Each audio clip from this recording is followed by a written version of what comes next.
Proses slide lama. Oh, oke.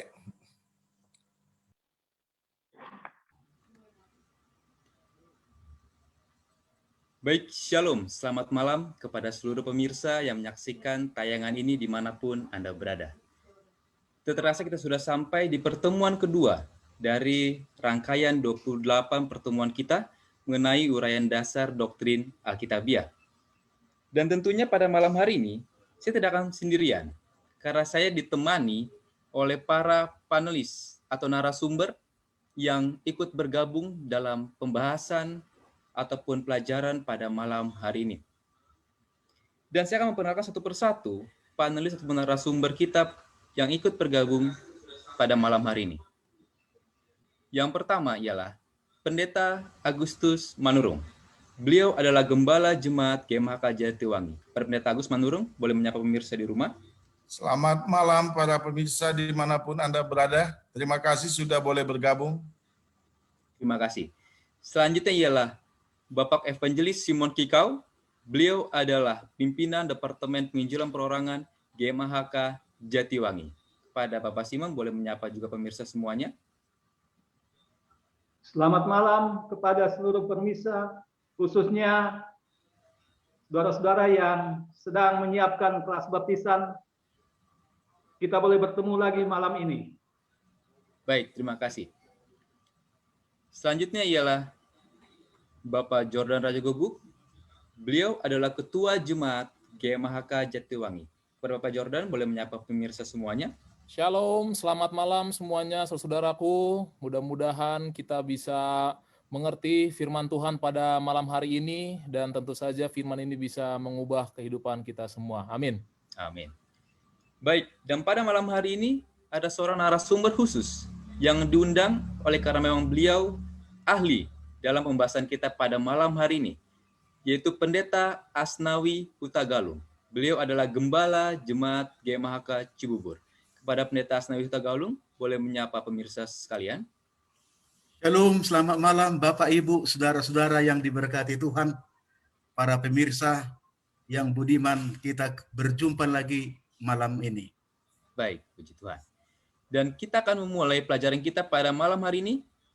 Kita akan berdoa yang dipimpin oleh Bapak Jordan Rajagu. Kami persilakan. Baik, saudara-saudara semua dimanapun kita berada, mari kita bersatu di dalam doa. Bapa di surga, terima kasih Tuhan untuk segala kebaikan Tuhan, berkat yang Tuhan sudah berikan kepada kami, sepanjang hidup kami, sepanjang hari ini. Terima kasih ya Bapa. Ya Tuhan di surga, pada saat ini kami siap untuk mempelajari firman Tuhan. Tuhan, kami adalah hamba-hamba-Mu yang berdosa ya Tuhan. Namun hanya Engkau saja ya Tuhan atas kasih karunia Tuhan yang melayakkan kami. Kiranya Engkau menjamah lidah masing-masing kami, hamba-Mu, Bapak Simon, Bapak Pendeta Hutagalung, dan juga Bapak Pendeta Manurung, agar kami dapat berkata-kata sesuai dengan kehendak Tuhan, dan bukan dari akal budi kami ya Tuhan. Sehingga seluruh orang yang mendengarkan pembahasan firman Tuhan ini, melihat Tuhan saja yang berbicara, bukan kami. Kiranya juga firman ini dapat mengubah kehidupan kami ya Tuhan, untuk menjadi lebih dekat kepada Tuhan. Ampunilah segala dosa-dosa kami ya Tuhan, di dalam nama Yesus kami bersyukur dan berdoa. Amin. Baik, terima kasih. Kita tiba pada pelajaran bab yang kedua dari 28 uraian doktrin dasar Alkitabiah. Dengan judul ialah kealahan. Di Golgota, hampir semua orang menolak Yesus. Hanya beberapa orang saja yang mengetahui siapa Dia sebenarnya. Termasuk di antara mereka yang mengenalnya ialah pencuri yang hampir mati yang menyebut Dia Tuhan, dan serdadu Roma yang berkata, "Sungguh orang ini adalah anak Allah." Tatkala Yohanes menulis, ia datang kepada milik kepunyaannya, tetapi orang-orang kepunyaannya itu tidak menerimanya. Yang dipikirkan Yohanes bukanlah hanya orang banyak yang ada di sekeliling salib itu, bahkan bukan hanya orang Israel, melainkan setiap generasi yang pernah hidup, kecuali beberapa gelintir saja, semua manusia, seperti orang-orang yang berteriak hingga parau di Bukit Golgota, telah gagal mengenal Yesus Tuhan dan Juru Selamat mereka. Kegagalan ini menunjukkan bahwa pengetahuan manusia mengenai Allah sangat kurang dan terbatas sekali. Itulah sedikit uraian ataupun ringkasan mengenai pelajaran kita pada malam hari ini. Dan diingatkan kepada kita semua, para pemirsa yang menyaksikan tayangan ini, boleh men-share tayangan ini kepada teman-teman atau mungkin sahabat-sahabatnya, agar makin tersiar dan makin terberkatilah orang-orang yang mendengar akan siaran pelajaran kita pada malam hari ini. Dan kita akan mendengarkan pembahasan atau pembelajaran pada malam hari ini yang dimulai oleh Bapak Jordan Raja Gugu. Kami persilakan. Baik, terima kasih Saudara Kris untuk pembukaannya, dan saya ucapkan selamat malam kepada seluruh pemirsa dan semua saudara-saudara yang sudah mau bergabung bersama-sama dengan kami di sini untuk membahas tentang bab kedua dari 28 doktrin yang berjudul tentang kealahan. Saudara-saudara, seperti yang kita tahu, banyak sekali teori-teori di dunia ini yang diciptakan oleh manusia yang mengenai kealahan. Apakah itu mencoba ingin mengetahui siapa Allah? Apakah itu mencoba ingin mengerti apa sebenarnya ciri-ciri Allah? Bahkan banyak juga orang berteori seperti apa bentuk Allah, seperti apa wajahnya. Ya, banyak orang mencoba untuk menggali, ya, melakukan penelitian-penelitian baik dari berbagai sumber, seperti apa sebenarnya Allah. Saudara, tadi Saudara Kris sudah membuka di awal. Di Bukit Golgota, ya, di Bukit Golgota, ternyata kita melihat bahwa dari ribuan orang atau mungkin puluhan ribu orang, saya tidak tahu saudara, intinya dari banyak orang yang ada di Bukit Golgota pada saat itu, hanya segelintir orang yang mengetahui siapa Yesus sebenarnya. Kita bisa melihat, ya, saudara bisa baca dalam buku Injil, Matius, Markus, Lukas, Yohanes, bagaimana kisah di Golgota itu yang begitu menggambarkan bahwa lebih banyak orang di sana, bahkan hampir semua orang di sana tidak mengetahui siapa Yesus. Ya, mereka tidak mengetahui bahwa Yesus itu adalah seorang Allah. Dibuktikan dengan bagaimana perlakuan mereka terhadap Yesus. Mereka menyiksa dia, mereka meludahi dia, mereka sangat menganggap rendah sosok Yesus tersebut. Seandainya mereka tahu, seandainya mereka percaya bahwa Yesus itu adalah benar-benar seorang Allah, saya yakin saudara-saudara, orang-orang ini tidak akan pernah berani untuk melakukan hal demikian. Tapi kita tahu hanya ada segelintir, ya. Tadi sudah dibuka oleh Brother Kris, oleh Saudara Kris, bahwa itu menunjukkan bahwa banyak manusia gagal untuk mengetahui siapa Yesus. Itu kuncinya. Banyak manusia gagal untuk mengetahui siapa itu Allah, ya. Nah, kemudian kalau kita kemudian berbicara tentang pengetahuan akan Allah, ya, pengetahuan mengenai Allah. Saudara, banyak orang yang seperti saya bilang tadi menggunakan, ya, mereka mencoba untuk mengetahui Allah tapi dengan logikanya, ya. Mereka berusaha untuk memahami Allah, tetapi bagi mereka Allah itu harus masuk ke dalam logika. Dengan kata lain, banyak orang menggunakan hikmat sendiri untuk mengetahui siapa itu Allah atau apa itu Allah atau untuk mendapatkan pengetahuan tentang Allah. Kita bisa baca di dalam 1 Korintus 2 ayat 7. Di sana dikatakan karena itu bagi banyak orang hikmat Tuhan hikmat Tuhan adalah hikmat yang tersembunyi. Saudara, ya, hikmat yang tersembunyi. Jadi dengan kata lain, tidak bisa kita mencapai hikmat Tuhan itu dengan menggunakan apa? Dengan menggunakan hikmat dan akal budi kita manusia sendiri. Itu adalah hal yang mustahil. Dilanjutkan lagi di ayat selanjutnya di dalam 1 Korintus 2 ayat 8, tidak ada dari penguasa dunia ini yang mengenalnya, sebab kalau sekiranya mereka mengenalnya, mereka tidak menyalibkan Tuhan yang mulia. Jadi Alkitab sudah jelas mengatakan, bahkan di sini Rasul Paulus benar-benar straight to the point, langsung bilang, tidak ada penguasa dunia yang mengenal dia. Kalau mereka mengenal dia, tidak mungkin itu Yesus akan disalibkan. Ya, saudara, dan ini saya yakin dan percaya, ayat ini tidak hanya berlaku dulu saja, 2000 tahun yang lalu, tapi itu berlaku bahkan bukan dari 2000 tahun lalu, bahkan mungkin dari sejak dunia dijadikan, sejak adanya dosa. Ya, banyak orang tidak mengenal Allah. Ya, banyak orang mencoba mengetahui Allah tapi tidak bisa. Karena apa, saudara? Karena nanti kita akan melihat, ya, sebenarnya kenapa manusia ini suka gagal dalam mengenal siapa itu Allah. Nah, kalau terlihat mungkin seperti itu sulitnya untuk mengenal Allah atau untuk memahami Allah atau untuk memiliki pengetahuan tentang Allah, ya, Padahal di dalam Matius 22:37 dan di Perjanjian Lama ada Ulangan 6 ayat 5. Ya, saya tidak bacakan ayatnya, saudara bisa baca di rumah ayatnya masing-masing. Tapi intinya adalah ayat ini adalah sebuah perintah yang mengatakan bahwa kasihilah Allahmu dengan segenap hatimu. Saudara, perintah tentang mengasihi Allah bukan hanya di Perjanjian Baru, seperti banyak yang orang pikirkan. Wah, kasih tentang Allah itu hanya di Perjanjian Baru. Tidak. Dari Perjanjian Lama, saudara bisa buka dalam Ulangan 6 ayat 5. Perintah mengasihi Allah sudah ada sejak Perjanjian Lama. Tapi masalahnya, saudara, ya, bagaimana kita bisa mengasihi ya sesuatu kalau kita tidak mengenal sesuatu itu? Bagaimana saya bisa mengasihi istri saya kalau saya tidak mengenal istri saya? Jadi intinya berarti kalau dimunculkan perintah, kalau Tuhan memberikan perintah kasihilah Tuhan Allahmu, itu tandanya berarti Tuhan memiliki cara bagaimana agar manusia bisa memahami tentang Allah itu sendiri. Dan puji Tuhan saudara, ya, bahwa Tuhan benar-benar menyatakan dirinya dalam sebuah buku, sebuah firman yang begitu luar biasa yang sebenarnya sudah kita bahas minggu lalu, ya, yaitu apa saudara? Tuhan memanifestasikan dirinya dalam sebuah firman, ya, dalam sebuah firman, dalam sebuah kitab suci. Jadi saudara, bagaimana cara kita untuk mengenal Allah? Bagaimana cara kita untuk memahami Allah? Ada satu jalannya, melalui kitab suci, ya, melalui Alkitab. Dan ada sebuah kutipan yang menarik di sini, saya bacakan ini ya.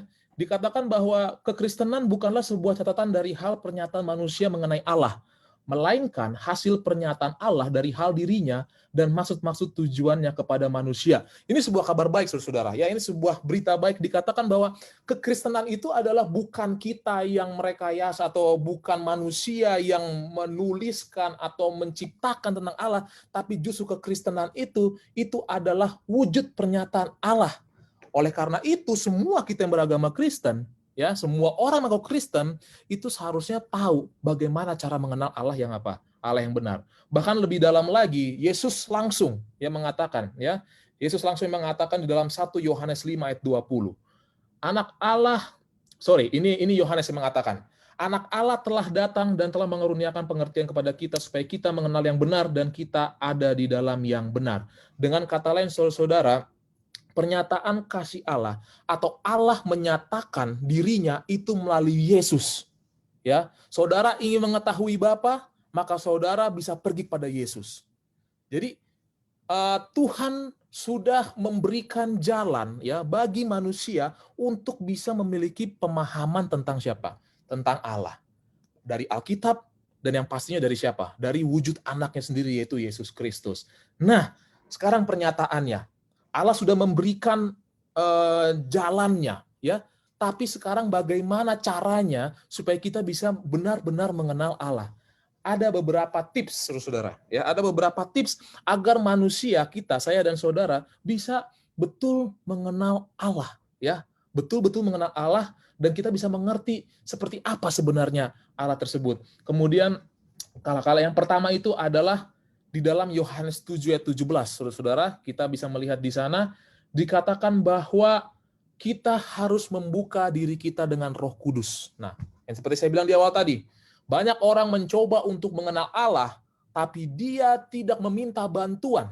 Ya, dia mengandalkan akal dan pikirannya sendiri, dia ingin mengetahui tentang sesuatu hal yang ilahi, tetapi dia tidak meminta bantuan dari ilahi. Ya, di sini dikatakan bahwa satu tips, ya, yang pertama adalah kita harus membuka diri kita dengan apa? Kepada siapa? Kepada Roh Kudus, dan juga kita harus mau melakukan kehendak Allah.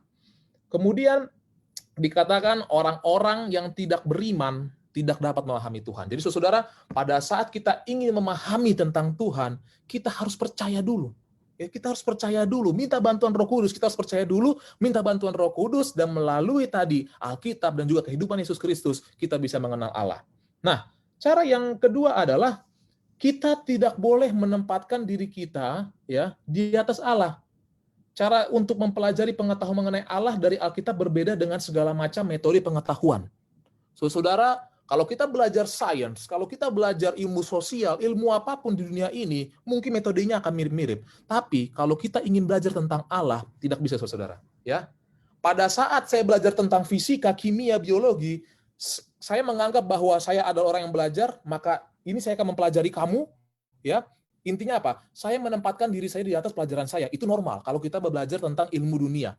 Tapi kalau kita belajar tentang Allah, kita tidak bisa melakukan hal seperti itu. Kita harus tetap menempatkan Allah di atas dan kita yang di bawah, dan disambungkan dengan tips yang pertama tadi, membutuhkan bantuan dari apa? Dari Roh Kudus. Dan yang terakhir dari saya, saudara-saudara, kalau ingin saya sampaikan adalah apabila kita tidak mau melakukan dua tips tadi itu, pada saat kita tidak mau menerima bimbingan Roh Kudus, pada saat kita menempatkan diri kita di atas Allah, pada saat kita mempelajari tentang Allah, saudara percayalah, hal itulah yang terjadi ribuan tahun yang lalu pada saat orang-orang tidak mengenal Yesus bahwa dia adalah Allah. Yang justru yang tadinya kita ingin mengenal Allah, tapi oleh karena kita menolak Roh Kudus, yang ada kita malah apa? Kita malah menghina Allah. Jadi saudara, ini adalah pendahuluan dari saya. Jadi intinya adalah ada sebuah kabar baik bahwa kita bisa memahami Allah. Ya, ada jalannya dan ada caranya. Seperti saya sudah jelaskan tadi. Nah, bagaimana nanti detailnya, bagaimana tentang Allah ini detailnya lagi, di kelanjutannya lagi akan dilanjutkan oleh rekan-rekan saya di sini. Terima kasih, Tuhan memberkati. Baik, terima kasih atas pendahuluan yang begitu baik dari Bapak Jordan Guguk yang sudah membuka sedikit wawasan kita ataupun pengetahuan kita mengenai pembahasan kita pada malam hari ini. Sekali lagi dengan judul kealahan. Dan sekali lagi saya ingatkan kepada seluruh pemirsa yang menyaksikan acara ini dimanapun berada, saudara boleh meninggalkan pertanyaan di kolom komen live Facebook GMHK Jatiwangi JLC. Untuk nanti akan dibahas, akan dijawab oleh para panelis ataupun narasumber yang hadir pada malam hari ini. Baik, dan juga saya ingin menyapa kepada teman-teman yang sudah bergabung di live Facebook GMHK Jatiwangi JLC. Ada Bapak Wilson Huta Barat, ada Ibu Entin Kikau, ada juga Saudara Hensiaan, ada juga Saudari Laura Siaan, ada juga Ibu Novi Nursedi Nebaho, ada juga Saudari Sarina Parusip. Dan juga diundang kita semua sekali lagi untuk kita boleh men-share, membagikan tayangan ini kepada teman-teman kita yang lain. Selanjutnya, kita akan mendengarkan pembahasan pelajaran malam hari ini oleh Bapak Simon Kikau. Kami persilakan. Selamat malam pemirsa, dimanapun berada, khususnya para kelas baptisan yang mengikuti tayangan ini di hari kedua ini. Dan saya juga ucapkan terima kasih kepada saudara ketua kita, saudara Jordan, yang sudah menyampaikan pembuka daripada pelajaran kita. Bagaimana keraguan-raguan atau ketidakpercayaan pada saat itu akan kealahan. Saya akan melanjutkan di dalam pelajaran ini mengenai eksistensi kealahan. Saudara-saudara, bagaimana keberadaan ini diragukan? Ya, pada zaman Kristus bahkan sebelumnya, sebelum Kristus sudah diragukan juga keberadaan Allah. Ya, sampai kepada kita sekarang ini banyak keraguan-keraguan yang timbul akan keberadaan Allah. Pelajaran kita mengenai kealahan yang akan saya sampaikan ini dikatakan ada dua sumber utama bukti adanya Tuhan. Yang pertama dikatakan buku alam, yang kedua kitab suci. Saudara-saudara, ada dua bagian hal di dalam pelajaran ini yang mau ya menyatakan sesungguhnya keberadaan Allah kepada saudara dan saya. Ya, khususnya para kelas baptisan.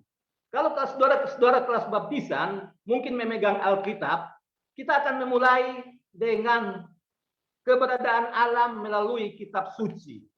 Ya, keberadaan alam melalui kitab suci.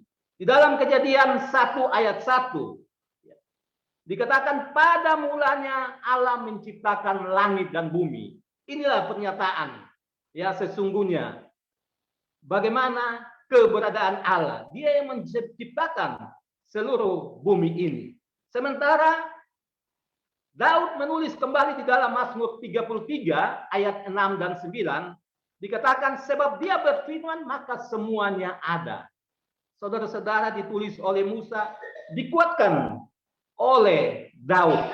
Daud menulis lagi di dalam Mazmur 50 ayat 12 dikatakan sebab punya kula dunia dan isinya. Saudara-saudara, makin lengkap, makin melebar pernyataan ya, keberadaan Allah, kekuasaan Allah. Namun, saudara-saudara, hal yang sama juga terjadi ya pada zaman di mana Yesus, ya, di mana kita juga dihadapi juga oleh Daud. Ketika rakyatnya, ya, di dalam Mazmur 14 ayat 1, Mazmur berkata, Daud berkata, orang bebal berkata tidak ada Allah. Saudara-saudara, sesuatu yang tadinya ditinggikan oleh Daud, rupanya Daud menemukan ada rakyat yang mengatakan tidak ada Allah. Saudara-saudara, tentu ini menjadi pertanyaan juga bagi saudara dan saya. Di dalam Ibrani 11 ayat 3 dia bilang, hanya dengan iman kita mengerti sesungguhnya alam semesta dijadikan Tuhan. Saudara-saudara, beriman kepada Tuhan bukan berarti kita buta-buta saja menerima. Dengan iman saja, udah percaya sajalah. Tidak demikian, saudara-saudara. Iman itu harus berdasarkan bukti. Buktinya apa? Tadi dia bilang ada dua hal. Hal yang pertama mengenai kitab suci.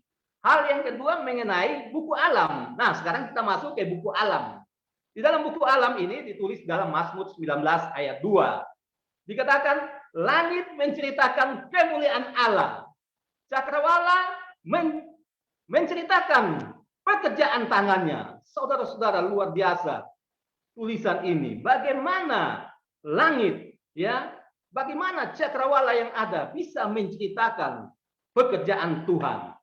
Luar biasa. Ditulis oleh Paulus kepada orang Roma juga. Di dalam Roma 1 ayat 20, ya, dikatakan begini. Semenjak awal kejadian alam, Allah tidak dapat dilihat. Namun dapat dilihat dari karya ciptaannya. Inilah yang menjadi kepercayaan kita, ya, sebagai umat-umat Tuhan. Bagaimana kita percaya Allah bisa dilihat dari karya ciptanya.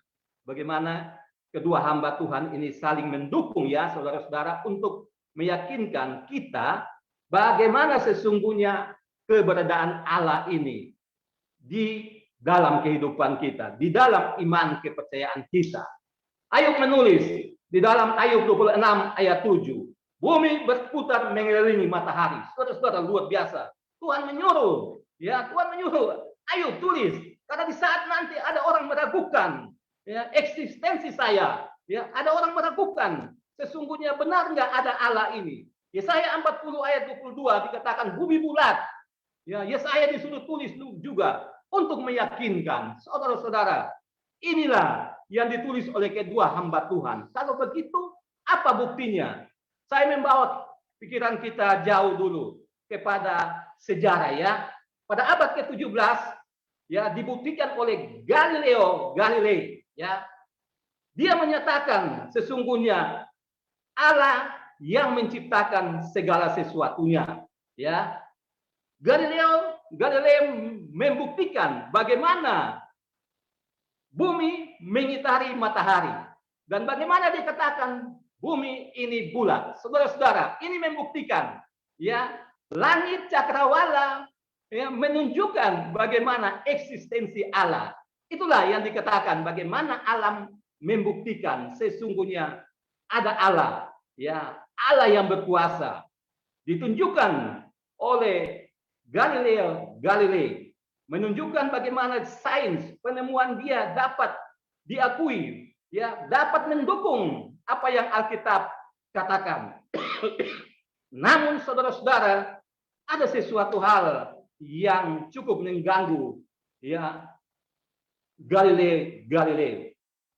Ya, banyak kalangan Kristen pada waktu itu yang dipimpin oleh kardinal, ya, oleh Kardinal Balarminus menolak sains dari Galileo ini, saudara-saudara. Mereka menganggap ia menyesatkan iman serta dikatakan dia menista ajaran agama. Saudara-saudara, kasihan, ya, bagaimana dia membuktikan dengan segala penelitiannya bagaimana bumi ini bulat, ya, bumi mengitari matahari, dibuktikan, ya, apa yang ditulis oleh Alkitab. Namun dia mengalami satu masalah yang besar sehingga akhirnya dia harus ditahan, ya, dia ditahan rumah Kalau saya baca di sejarah, dia tahan rumah sampai akhirnya dia mati. Walaupun dia ditahan rumah, tetapi katanya akhirnya dianulir ya keputusan pengadilan, sesungguhnya dia ini tidak bersalah. Ya, inilah salah satu bukti keeksistensi Allah. Namun Allah juga menyatakan diri dalam berbagai hal. Ya, dengan dinyatakan nama Allah. Ya, ada beberapa bahasa yang digunakan oleh hamba-hamba Tuhan, yang mana Elohim ya dikatakan oleh Hosea, bagaimana Elohim dikatakan Sang Pencipta yang Maha Kuasa, El Shaddai, ya, Allah yang Maha Perkasa, bahkan Elion, Allah yang Maha Tinggi. Itu dikatakan oleh Hosea, dikatakan oleh Yesaya di dalam Yesaya 14 ayat 4. Bahkan di dalam Keluaran 3 ayat 14, Yesus sendiri berkata, Tuhan sendiri berkata, Allah sendiri berkata kepada Musa, akulah Tuhan. Dia mau menyatakan tidak ada yang lain.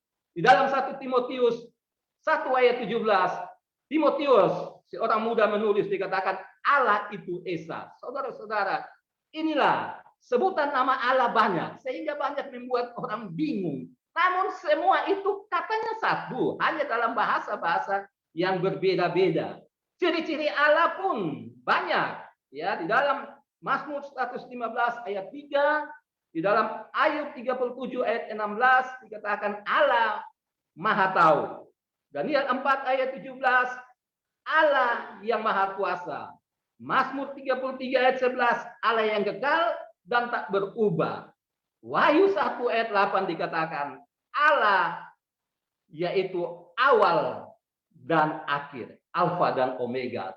Saudara-saudara, Tuhan kita adalah awal dan akhir. Kita tentu percaya, dulu orang percaya, sekarang orang percaya. Tentu kita sebagai umat-umat Tuhan, khususnya kita yang ada di kelas baptisan ini, biarlah kita percaya keberadaan Tuhan. Dengan demikian, ciri-ciri ini dapat menyatakan sesungguhnya Allah kita kekal untuk selama-lamanya. Saudara-saudara, pelajaran ini akan dilanjutkan oleh teman-teman saya yang lain. Saya kembalikan ke host.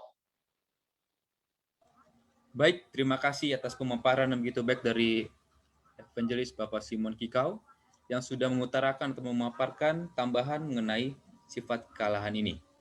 Dan tadi juga ada disinggung mengenai daripada ilmu pengetahuan secara luas, secara yang dunia sudah akui untuk diadopsi. Dan juga kembali saya menyapa kepada teman-teman yang sudah juga bergabung dalam live Facebook kita pada malam hari ini. Ada Bapak Abner Raja Gugup, ada Ibu Lolita Parusip, Ibu Deni Herlina, Saudara Jason Peter Naftali. Dan kembali kami ingatkan, bila saudara memiliki pertanyaan yang ingin tanyakan pada malam hari ini, boleh meninggalkan komen di kolom komen live Facebook GMHK Jatiwangi JLC. Baik, untuk selanjutnya kita serahkan kepada Pendeta Agus Manurung untuk kembali memaparkan pelajaran kita pada malam hari ini, bab 2, kekalahan. Kami persilakan. Baik, terima kasih host kita, Saudara Christian, dan terima kasih panelis yang sudah mendahului, Ketua Jordan dan Evangelis Bapak Simon Kikau. Saudara-saudara, menarik bahwa kita tidak dibiarkan sesat. Ketika saudara dan saya mengagumi dunia dan segala isinya, maka secara manusia kita bertanya siapa ini yang ciptakan ini, kan begitu. Dan banyak pengetahuan teori-teori yang dibuat manusia, tapi menarik, kita tidak ditinggalkan oleh Tuhan begitu saja, sehingga dia memberi satu petunjuk melalui Alkitab. Dan saat ini saya akan berbicara tentang kedaulatan Allah itu sendiri. Kita bisa memahami bahwa Alkitab yang di tangan saudara dan saya, yang kita imani dan yang kita percayai, sangat jelas mengajarkan tentang kedaulatan Allah ini. Ya, Daniel menyebutnya dalam Daniel 4 ayat 35. Ia berbuat menurut kehendaknya. Apa saja yang ada di muka bumi ini, Tuhan yang ciptakan. Yohanes Kekasih menulis dalam kitab Wahyu pasal 4 ayat 11. Engkau menciptakan segala sesuatu. Ada Allah yang menciptakan segala sesuatu. Kemudian Daud juga menyebut dalam Mazmur 135 ayat 6, Tuhan melakukan apa yang dikehendakinya di langit dan di bumi. Dan tentu juga Salomo berkata juga dalam Amsal, hati raja seperti batang air di dalam tangan Tuhan. Kemudian Paulus juga menyebutnya, aku akan kembali kepada kamu jika Allah menghendakinya. Jadi ini menarik. Kata-kata Allah, kita sebagai Allah pencipta langit dan bumi, ini sangat penting kita pahami. Dan sangat jelas dalam Alkitab yang saudara dan saya pegang. Di dalam diskusi, dalam pelajaran malam ini yang mau saya paparkan, ada satu ayat yang menarik. Kalau saudara bisa baca dalam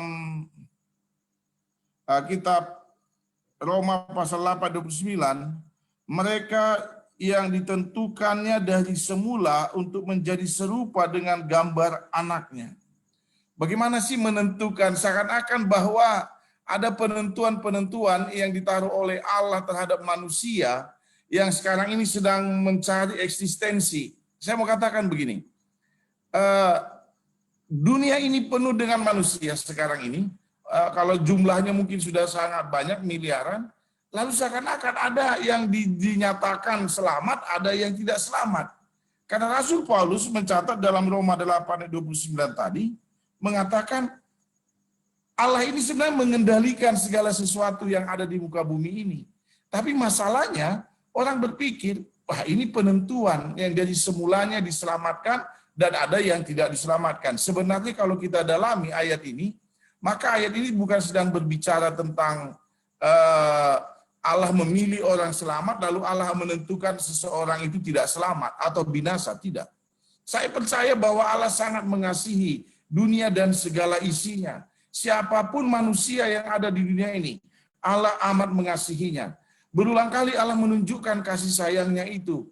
Pertama, dia katakan dia tidak mengingini kematian orang fasik sekalipun. Tuhan tidak mengingini kematian orang fasik. Dengan kata lain, Allah menginginkan keselamatan semua manusia. Dan untuk menentukan keselamatan itu, di dalam rahmat dan kasih-Nya yang gak bisa kita selami, telah memberikan anaknya, yaitu Yesus Kristus. Nanti kita akan pelajari dalam bab 3, 4, dan 5, apa sih, siapakah Yesus itu, Allah Bapa, Allah Anak, dan Roh Kudus. Nanti di sana akan lebih mendalam lagi. Tapi di dalam rencana keselamatan, Allah telah menentukan bahwa anaknya Yesus Kristus menjadi juru selamat bagi semua manusia. Kemudian menarik bagi kita memahami bahwa apakah Allah hanya satu? Apakah hanya satu Allah saja? Bagaimana dengan Kristus dan Roh Kudus? Ya, saudara-saudara, kita coba lihat ada dua ayat yang saya mau paparkan bagi saudara.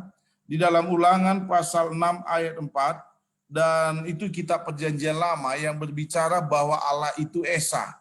Apa sih maknanya? Sementara kekristenan selalu berbicara tentang Allah Bapa, Allah Anak, dan Roh Kudus.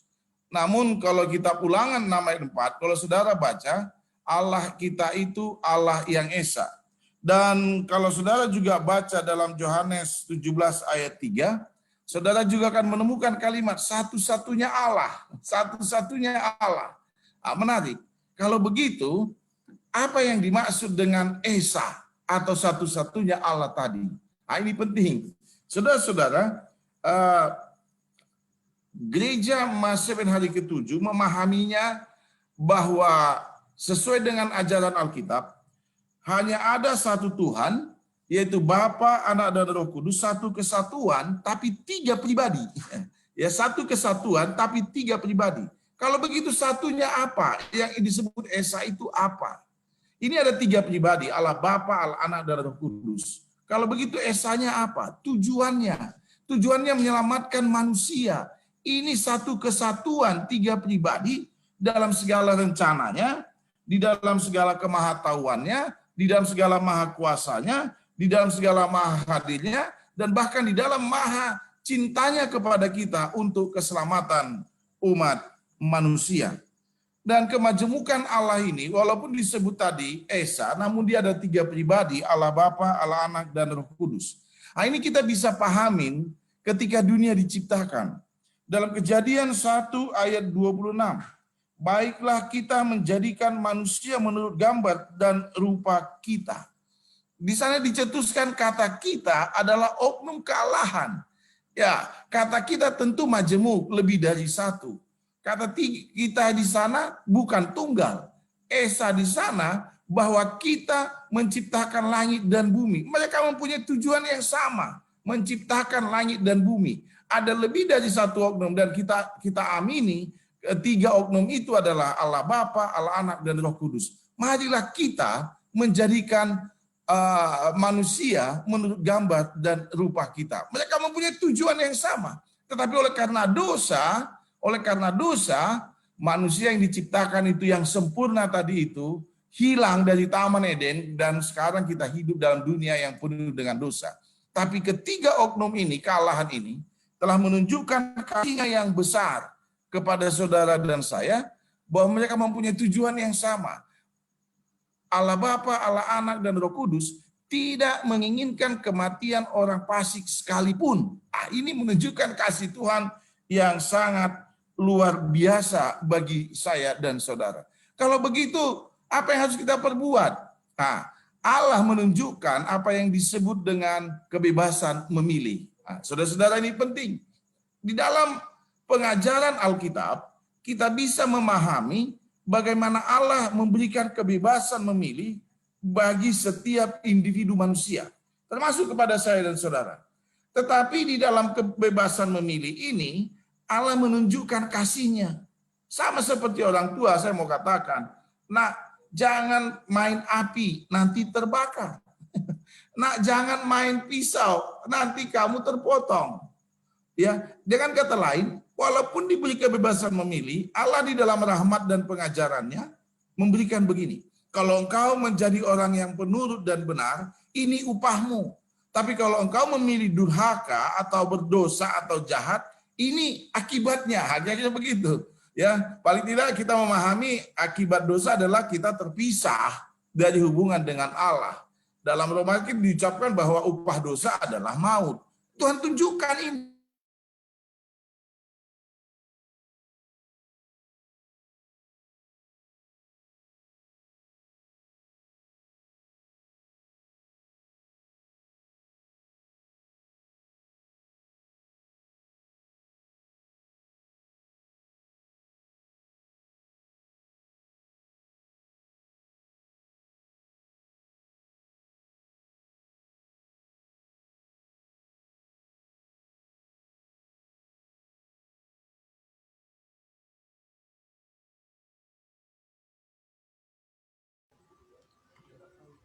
Baik, sepertinya ada gangguan koneksi dari Pendeta Agustus Manurung. Mungkin nanti beliau akan kembali bergabung dengan kita. Baik, sudah kembali bergabung. Silakan Pendeta. Oke, maaf. Terima kasih tadi tiba-tiba wifi di rumah terganggu. Baik, saya mau katakan, di dalam rahmat-Nya, Allah itu menunjukkan kebebasan memilih bagi saudara dan saya. Ya, sekali lagi, ada upah atas kesetiaan, ada upah terhadap tidak setia. Ada upah menerima Allah, mengikuti Allah, menyembah Allah, ada upah tidak mengikut dan tidak menyembah Allah. Jadi saudara-saudara para pemirsa, saya pikir ini pemaparan sedikit dari saya yang bisa saya sampaikan, dan saya kembalikan kepada host kita, Saudara Christian. Baik, terima kasih atas pemaparan yang begitu baik dari Pendeta Agustus Manurung yang semakin menambah wawasan kita atau pengetahuan kita mengenai pekabaran yang akan kita dengar, yang sudah kita dengarkan pada malam hari ini. Bila saya sedikit ringkaskan tadi dari awal, Bapak Joram membahas tentang pengenalan akan Allah, kemudian Bapak Simon Kikau menjelaskan mengenai eksistensi Allah, tiba kepada Pendeta Agus Manurung kepada kedaulatan Allah, dan kita akan tiba pada subbab terakhir dari pelajaran kita pada malam hari ini yang akan dibahas oleh Pendeta Asnawi Hutagalung. Kami persilakan.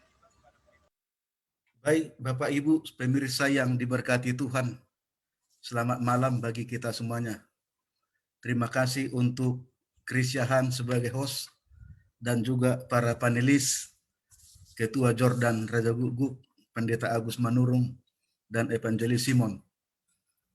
Bapak, Ibu, Saudara-saudara, kita telah tiba di bahagian sesi terakhir, yaitu hubungan keallahan. Berbicara tentang keallahan, berarti ada satu unity dari oknum atau sebuah organisasi ataupun kelompok grup. Karena keallahan, saudaraku. Jadi kitab Injil Matius, Markus, Lukas, dan Yohanes menyatakan dengan tegas bahwa ada 3 pribadi, Bapa, Anak, dan Roh Kudus. Bapa bukan Anak dan bukan Roh Kudus. Anak bukan Bapa dan bukan Roh Kudus. Roh Kudus itu bukan Bapa dan juga bukan Anak. Jadi 3 pribadi yang berbeda di dalam satu keallahan, saudaraku. Mereka sama-sama kekal, sederajat, dan memiliki satu tujuan, maksud yang sama. Kuasanya sama, tetapi dapat dibagi dan terbagi. Karena ketiganya adalah keilahian. Kalau di dalam sebuah negara, kepemimpinan terletak di tangan raja, atau presiden, atau perdana menteri. Atau di sebuah organisasi, kepemimpinan itu terletak di kepemimpinan yang tertinggi ada di tangan ketua. Apakah ketua umum atau hanya ketua. Tetapi di dalam keallahan, kekuasaan tertinggi itu terletak kepada ketiga pribadi, oknum keallahan itu. Karena ketiganya adalah sama-sama Allah, Allah Bapa, Allah Anak, Allah Roh Kudus. Sama kekalnya, sama kuasanya, sama tabiatnya, sama karakternya, dan tujuan maksudnya juga sama untuk dunia kita, yaitu penciptaan dan rencana keselamatan.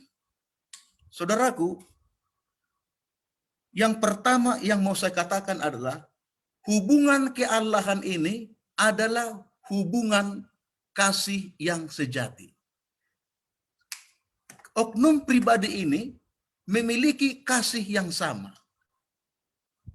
Dan mereka dipersatukan dalam ikatan kasih yang sejati. 1 Yohanes 4 ayat 8, Allah adalah kasih.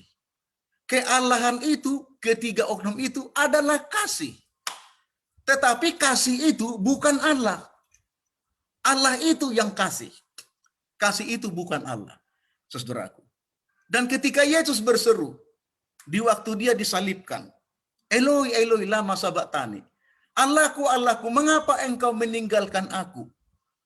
Kasih itu sepertinya terpisah karena dosa yang memisahkan antara Allah dan manusia, sorga dan bumi. Dan Yesus merasakan itu disalib, keterpisahan karena dosa. Dia yang tidak berdosa dijadikan dosa supaya kita beroleh pengampunan, pembenaran, dan keselamatan di kayu salib. Saudaraku, Yohanes 3:16. Karena begitu besar kasih Allah akan dunia ini, Dia mengaruniakan anaknya yang tunggal, supaya setiap orang yang percaya kepadanya tidak binasa, melainkan beroleh hidup yang kekal. Allah itu kasih dan sangat mengasihi orang berdosa, sampai-sampai putranya, anaknya satu-satunya, yaitu Yesus Kristus, dikaruniakan untuk jalan penebusan kepada kita. Dan Injil Yohanes sangat menekankan itu. Roh Kudus juga datang untuk memberikan kekuatan dan semangat supaya Yesus mampu untuk menahan salib itu, menerima cawan akibat dosa dunia ini. Jadi ketiga oknum pribadi itu adalah satu di dalam kesatuan. Ya, satu di dalam keunggulan. Itulah yang utama, saudaraku. Kemudian keallahan itu juga satu di dalam karya penciptaan atau pekerjaan.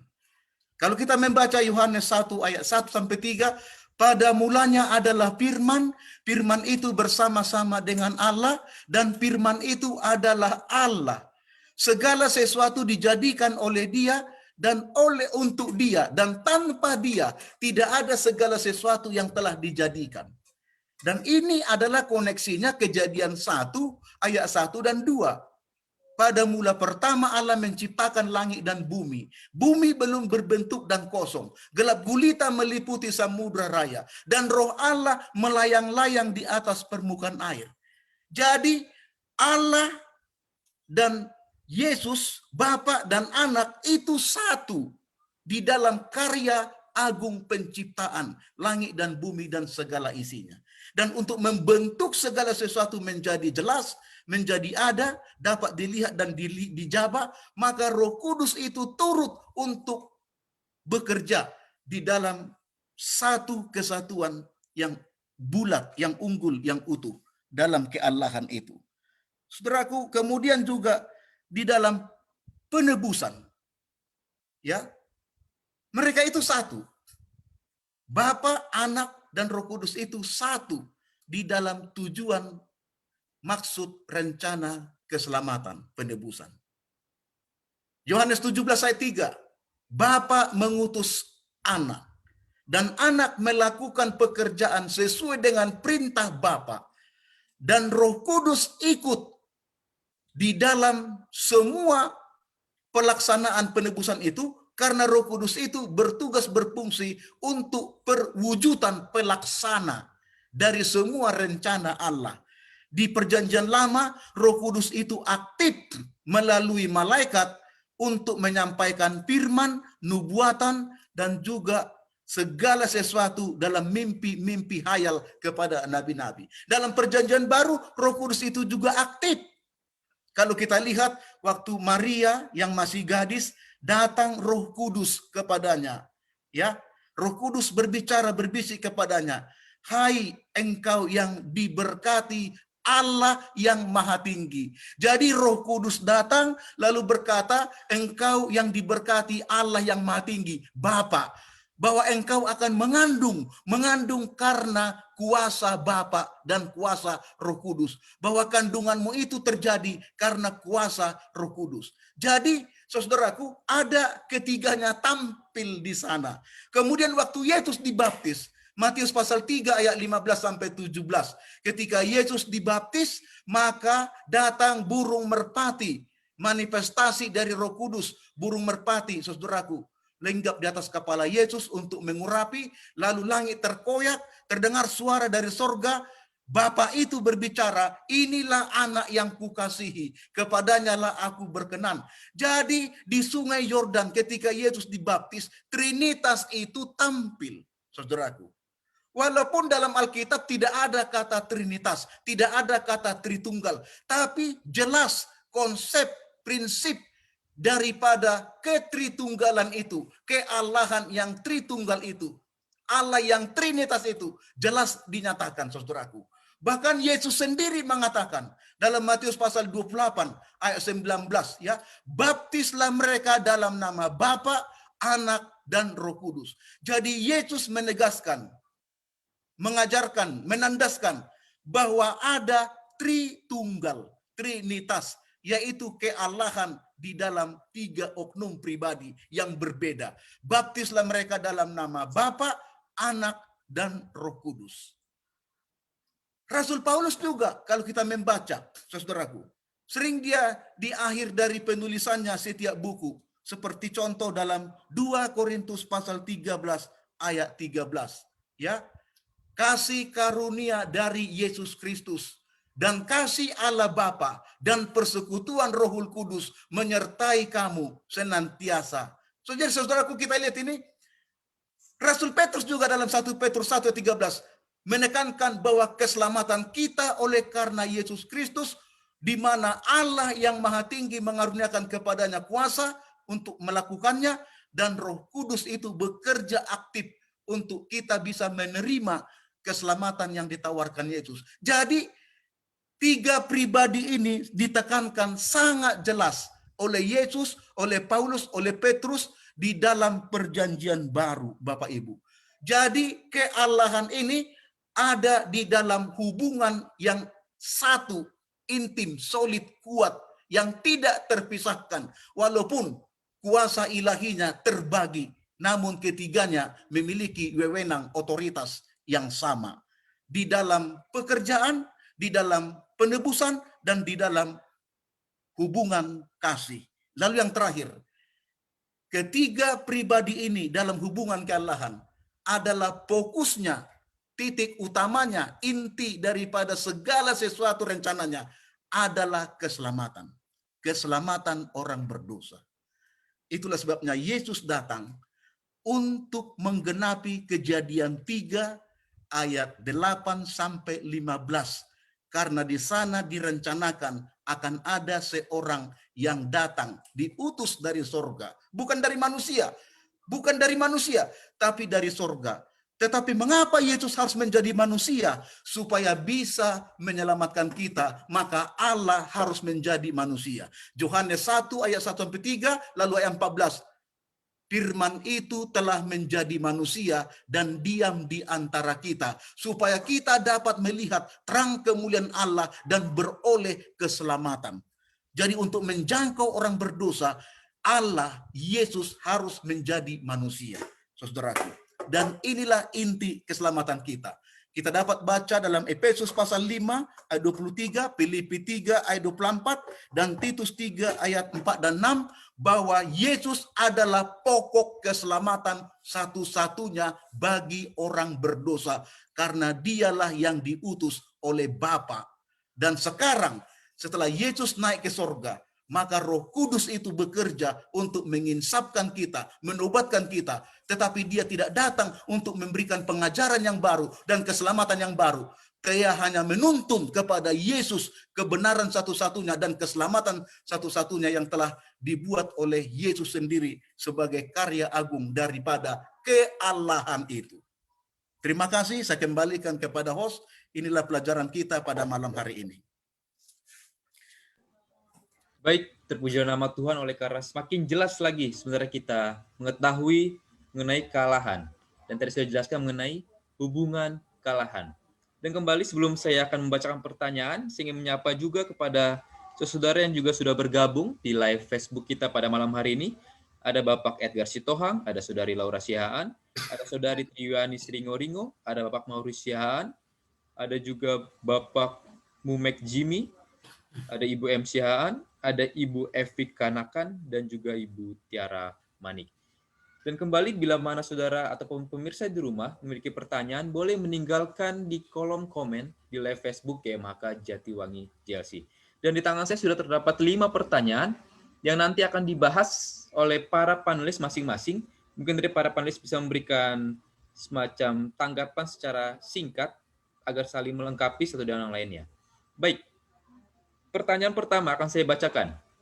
Ini dari Bapak Maurice Sihaan. Pertanyaan sebagai berikut. Apakah Allah Bapa, Allah Anak, dan Roh Kudus merupakan manifestasi dari keterbatasan pikiran manusia dalam menerjemahkan oknum kealahan? Jika ya, mungkinkah ada oknum kealahan yang lain? Baik, untuk awal ini mungkin saya boleh minta kepada Pendeta Agustus Manurung untuk boleh membuka pikiran kita terkait pertanyaan dari Bapak Maurice ini. Kami persilakan. Ya, kenapa muncul kata 3 oknum kealahan tadi, Allah Bapa, Allah Anak, dan Allah Roh Kudus? Ketiga oknum ini muncul, kalau kita baca semua isi Alkitab, memang ada 3 oknum ini di dalamnya. Ada di dalamnya 3 oknum ini. Allah Bapa itu mengutus anaknya, ya, Yohanes 3:16, karena begitu besar kasih Allah sehingga dia mengutus anaknya yang tunggal, Yesus Kristus. Ya, kemudian Roh Kudus mengilhami manusia. Ini memang ada 3 oknum ini di dalamnya. Dan sampai saat ini, dari Kejadian pasal 1 sampai di kitab Wahyu paling terakhir, hanya 3 oknum ini yang ada disebutkan. Jadi tidak ada oknum lain tentang kealahan lagi. Ya, jadi itu yang membuat kita, jadi kata Trinitas adalah kesimpulan dari memahami isi Alkitab dari Kejadian 1 sampai Wahyu pasal terakhir. Jadi nggak bisa ujuk-ujuk saudara dan saya membaca satu ayat lalu tahu oh ini Trinitas, nggak bisa. Kita harus melihat karyanya.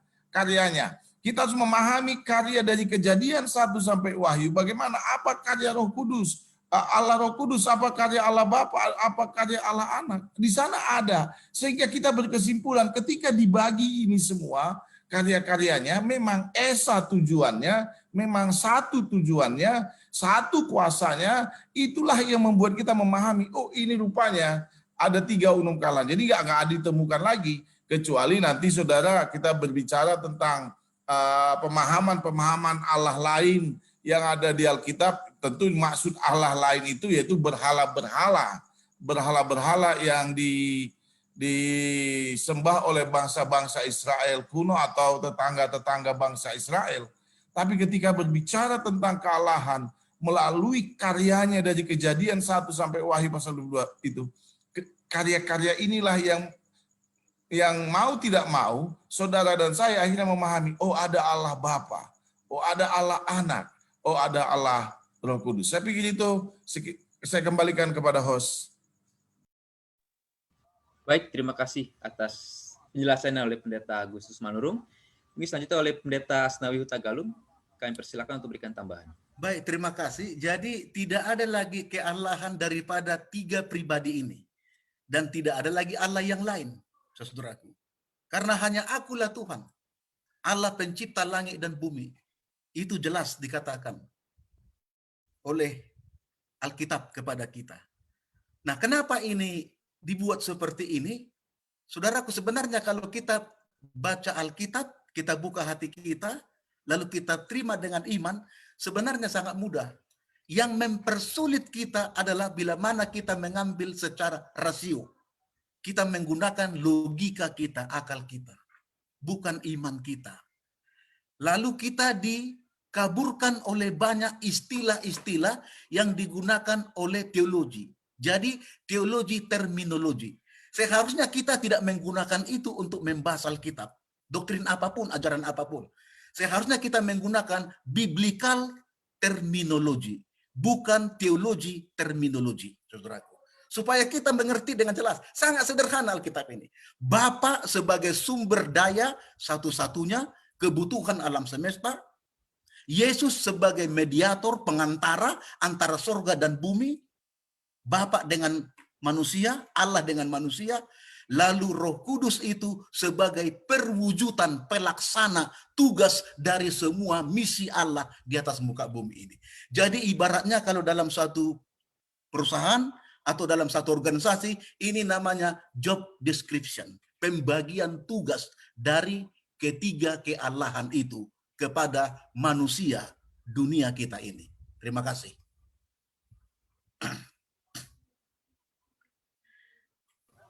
Baik, terima kasih atas tanggapan yang begitu jelas sebenarnya dari Pendeta Asnawi Huta Galung. Untuk Evangelis Simon Kiko, apakah ada tambahan terkait pertanyaan ini? Baik, tidak ada. Untuk Bapak Jora Juguguk? Mungkin yang saya akan melihat itu tadi pertanyaannya, apakah ketiga oknum kalan ini merupakan manifestasi dari keterbatasan pikiran manusia. Sekali lagi saudara-saudara, bukan manusia yang memanifestasikan Allah, itu yang perlu kita ingat. Tapi Allah yang memanifestasikan dirinya, ya, siapa dia kepada manusia. Itu saja mungkin tambahan dari saya. Kalau masalah tadi apakah ada oknum lain sudah dijawab lengkap oleh kedua pendeta kita. Makasih. Baik, terima kasih kepada Bapak Jordan. Jadi saya harap kepada Bapak Morris sudah jelas jawaban akan pertanyaannya bahwa tidak ada Allah lain, dan itulah penjelasan bahwa memang adalah Bapa, Anak, dan Roh Kudus. Baik, pertanyaan berikutnya dari Saudara Stanley Aritonang. Dikatakan seperti ini. Mengapa meskipun ada kata kami, mungkin di sini saya perbaiki, ada kata kita mungkin ya. Seperti Kejadian pasal 1, baiklah kita menjadikan manusia itu. Meskipun ada kata kita di Perjanjian Lama, mengapa seakan-akan Allah merupakan bentuk tunggal di Perjanjian Lama, sedangkan di Perjanjian Baru dengan jelas ada penegasan tentang Trinitas. Apakah ini berhubungan dengan masa? Mungkin apakah ini berhubungan dengan periode waktu? Itulah pertanyaan dari Saudara Stanley Aritonang. Saya sekali bacakan. Mengapa meskipun ada kata kita di Perjanjian Lama, seakan-akan Allah di Perjanjian Lama itu merupakan bentuk tunggal, sedangkan di Perjanjian Baru dengan jelas ada penegasan tentang ketiga oknum kalahan tadi. apakah ini ada hubungannya dengan periode waktu atau masa? Kami persilakan mungkin untuk pertanyaan ini langsung kepada Pendeta Asnawi Hutagalung. Baik, terima kasih. Seolah-olah dalam perjanjian lama Allah itu tunggal. Sepertinya tidak dijelaskan Trinitas atau Allah Tritunggal. Sementara di dalam perjanjian baru sangat jelas. Seperti yang sudah kita dengarkan tadi, penjelasannya, terutama yang dikatakan Yesus dalam Matius pasal 28 ayat 19, baptislah mereka dalam nama Bapa, Anak, dan Roh Kudus, ya, salam bagimu, dan biarlah kasih Allah Bapa, Yesus Kristus, dan persekutuan Roh Kudus menyertai kamu sekalian, kata Paulus, ya. Dan kemudian waktu kepada Maria mengandung, jelas dikatakan bahwa kandunganmu adalah hasil daripada pekerjaan Roh Kudus, karena kamu mendapatkan karunia dari Allah yang Maha Tinggi, itu Bapa, dan yang kamu kandung itu adalah Putra Allah, Anak Allah. Jadi Trinitas itu muncul. Tapi dalam perjanjian lama sepertinya tunggal, satu. Sebenarnya tidak. Kata yang pertama dalam konsep bahasa Ibrani, Beresit bara Elohim hasamayim we'et ha'eret. Pada mulanya Allah menciptakan langit dan bumi. Kata Elohim, Beresit bara Elohim. Di sana Elohim menciptakan, sebenarnya itu berbentuk jamak. Kenapa? Kalau Allah berbentuk tunggal, El. Semua kata benda yang berakhiran im, Elohim, Hasamayim, itu berbentuk jamak. Ya. Kalau El tunggal, Allah yang tinggi, Elyon. Ya. Allah yang maha kuasa, El Shaddai.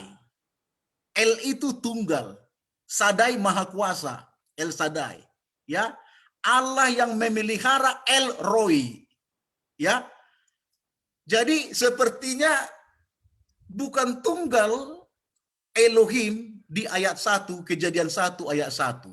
Lalu muncul ayat 2, roh Allah melayang-layang dari permukaan air. Mau menunjukkan ada yang ketiga. Di dalam penciptaan itu Allah dan Bapa, tapi ada yang ketiga, roh Allah melayang-layang, Roh Kudus, ya.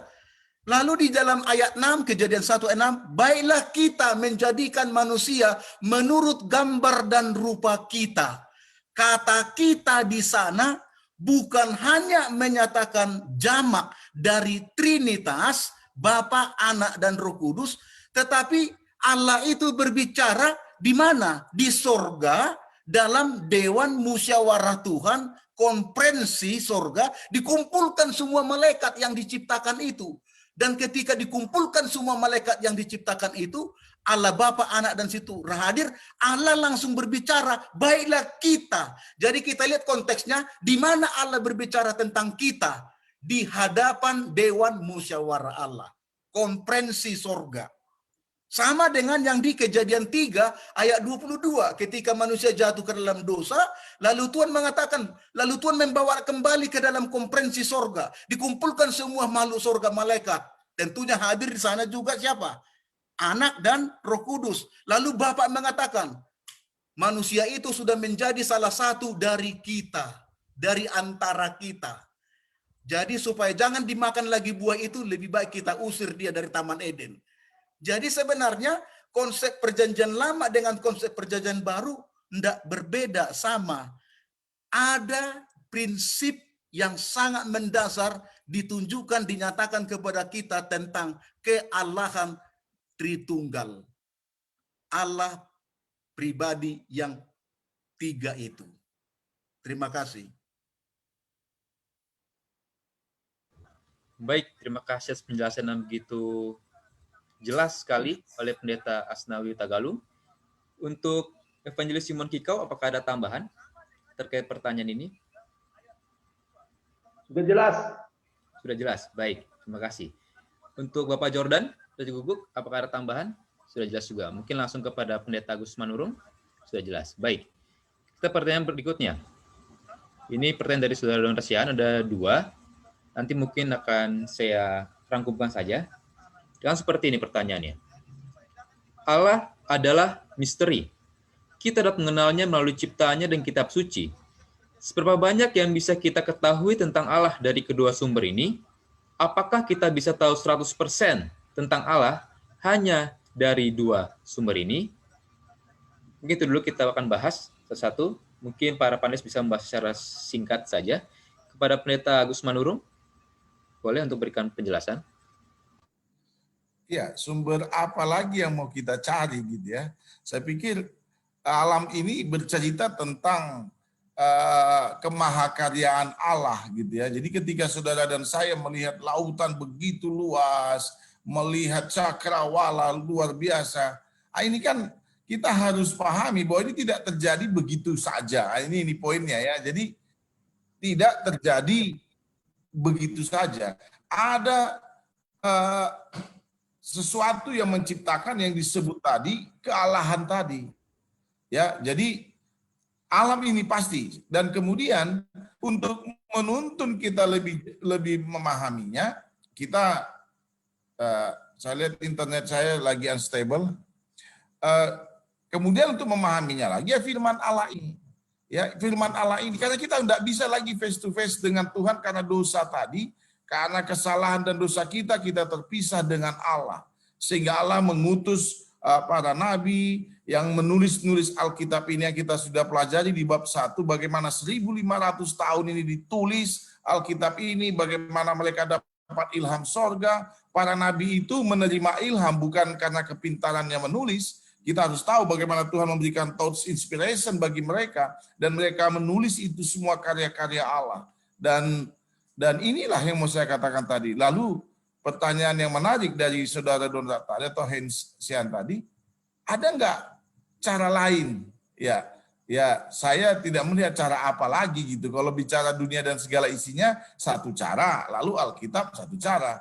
Ya, tapi kalau saudara mau mengambil satu buah pikiran, Tuhan berbicara langsung kepada saudara melalui kuasa doa dan sebagainya, ya saya juga nggak bisa batasin kuasa Allah untuk datang menerangkan kepada diri saudara.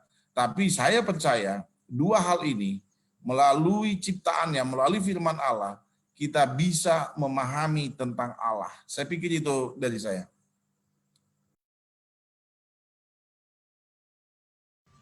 Baik, terima kasih atas penjelasannya oleh Pendeta Agus Manurung. Bapak Jordan, apakah ada tambahan terkait pertanyaan ini? Baik, terima kasih. Saya ingin mengambil maksudnya sisi lain, tadi sudah dijelaskan dari Pak Pendeta, saya ingin menambahkan dari sisi lain. Saya kira kita perlu hati-hati dengan kata 100% di sini ya, 100%. Karena pertanyaan di sini adalah, apakah kita bisa tahu 100% tentang Allah, saudara-saudara? Saudara, kalau kita berbicara tentang 100%, artinya semuanya, benar-benar semuanya, jangankan Allah, saudara-saudara. Saya sudah beristri. Walaupun saya sudah beristri, wanita ini selalu hidup bersama dengan saya, satu rumah dengan saya belum tentu bisa mengetahui 100% tentang dia. Itu padahal kami masih sesama apa? Sesama manusia dan suami istri yang sudah hubungan terdekat yang ada di dunia ini, yaitu hubungan suami istri. Nah, makanya saudara-saudara, kalau kita melihat 100%, adalah Alkitab sendiri pun mengatakan bahwa masih banyak hal-hal tersembunyi yang belum diungkapkan kepada kita. Dan saya kira kalau apakah kita bisa mengetahui 100% tentang Allah? Ya, Alkitab sendiri yang bilang masih banyak hal tersembunyi. Tapi kalau saya balik, Allah telah memberikan kita yang disebutkan dalam pertanyaan ini adalah Alkitab, alam, dan berbagai macam yang sudah diberikan Tuhan sebagai jalan untuk mengetahui dirinya, itu adalah 100% yang kita miliki untuk bisa mengenal Allah. Jadi kita bisa menggunakan itu secara 100% agar kita bisa mengenal Allah. Tapi kalau kita menggunakan kata apakah kita bisa mengetahui Allah 100%, nah ini agak bahaya. Ya, maksudnya saya tadi, jangankan antara kita manusia yang berdosa dengan Allah yang ilahi, ya, yang maha kudus, maha segalanya. Kita dengan sesama manusia aja, saya belum tentu bisa mengetahui istri saya sendiri 100%. Kira-kira itu mungkin analoginya. Tapi Alkitab dan alam dan semua yang Tuhan telah disediakan Tuhan bagi kita, itu bisa kita gunakan secara 100% untuk mengenal Allah. Makasih. Baik, terima kasih atas penjelasan dari Pendeta Agustus Manurung dan juga Bapak Jordan. Apakah Bapak Pendeta Asnawi Tagalong ada tambahan lagi? Ya, saya mau tambahkan sedikit. Kalau diukur persentase, tentu tidak bisa. Tidak bisa kita 100% mengenal Allah. Allah yang kudus, kita orang berdosa. Allah pencipta, kita makhluk ciptaannya. Bagaimana makhluk ciptaan bisa mengenal penciptaan 100%? Nggak bisa. Kita hanya bisa mengenal Allah sebatas yang diterangkan di dalam firman-Nya. Firman. Ditambah dengan alam semesta. Siapa yang menciptakan ini semua? Kok bisa teratur dan nggak jatuh, nggak tabrakan? Berarti Allah yang teratur, Allah yang tertib, yang melakukan itu. Ya, tapi bisa juga melalui siapa? Yesus Kristus. Ibrani pasal 1 ayat 1-3. Sejak zaman dulu dia berbicara kepada bapak-bapak dan nabi-nabi, tapi sekarang pada akhir zaman Allah berbicara kepada kita lewat Yesus. Lewat Yesus kita bisa mengenal Allah. Lalu yang keempat, Roma pasal 1 ayat 19-21, Allah bisa berbicara kepada kita lewat hati nurani, pikiran kita, karakter kita. Karena inilah tata Allah. Ya, frontal lobe, tabiat, karakter, dahi. Ini tata Allah. Allah bertahta di sini, jadi dia bisa berbicara kepada kita. Jadi ada 4 dimensi untuk mengenal Allah. Tapi tetap kita tidak bisa sempurna. Tapi lengkap boleh.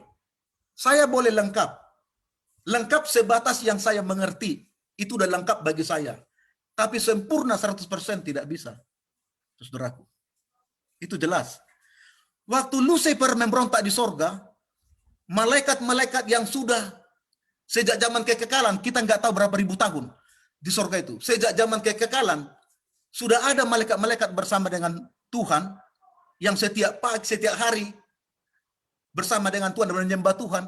Waktu Lucifer memberontak, sebahagian malaikat itu bilang, kenapa nggak dibunuh saja tuh Lucifer ini, Tuhan katanya. Kenapa nggak dibunuh saja, dimampuskan saja. Toh Tuhan bisa ciptakan Lucifer yang lain. 2, 3, 4 seribu bisa Lucifer Tuhan ciptakan.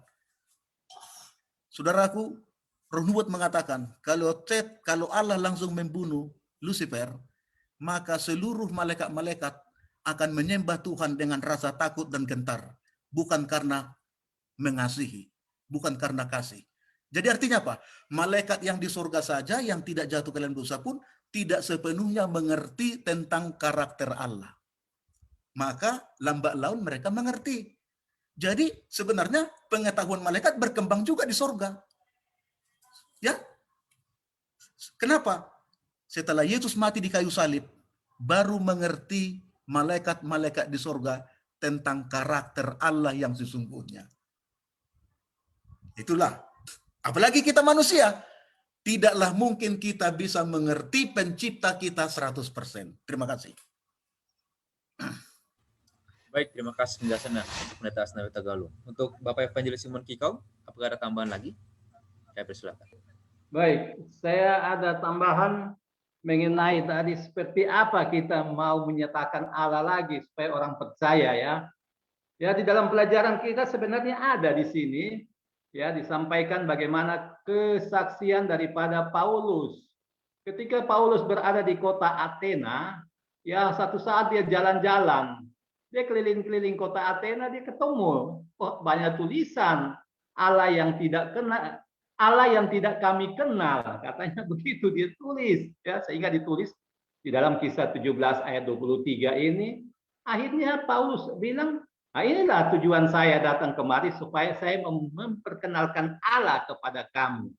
Saudara-saudara, ya di dalam pelajaran ini dikatakan terkadang Allah memperkenalkan diri Allah kepada kita. Tadi dikatakan sudah ada di dalam otak kita, ya perilaku kita oleh Bapak Pendeta Hutagalung tadi. Bagaimana supaya kita mengerti, ya. Jadi dia datang, ya melalui perilaku kita, menunjukkan bagaimana sesungguhnya Allah ini yang akan membuka supaya kita mengerti sejauh mana ya kita dapat menerima Allah ini adalah Allah yang berkuasa yang menciptakan segala-galanya. Nah, inilah yang ditunjukkan kepada bangsa atau umat-umat yang ada di Athena pada saat itu ketika ya Paulus berkunjung ke sana.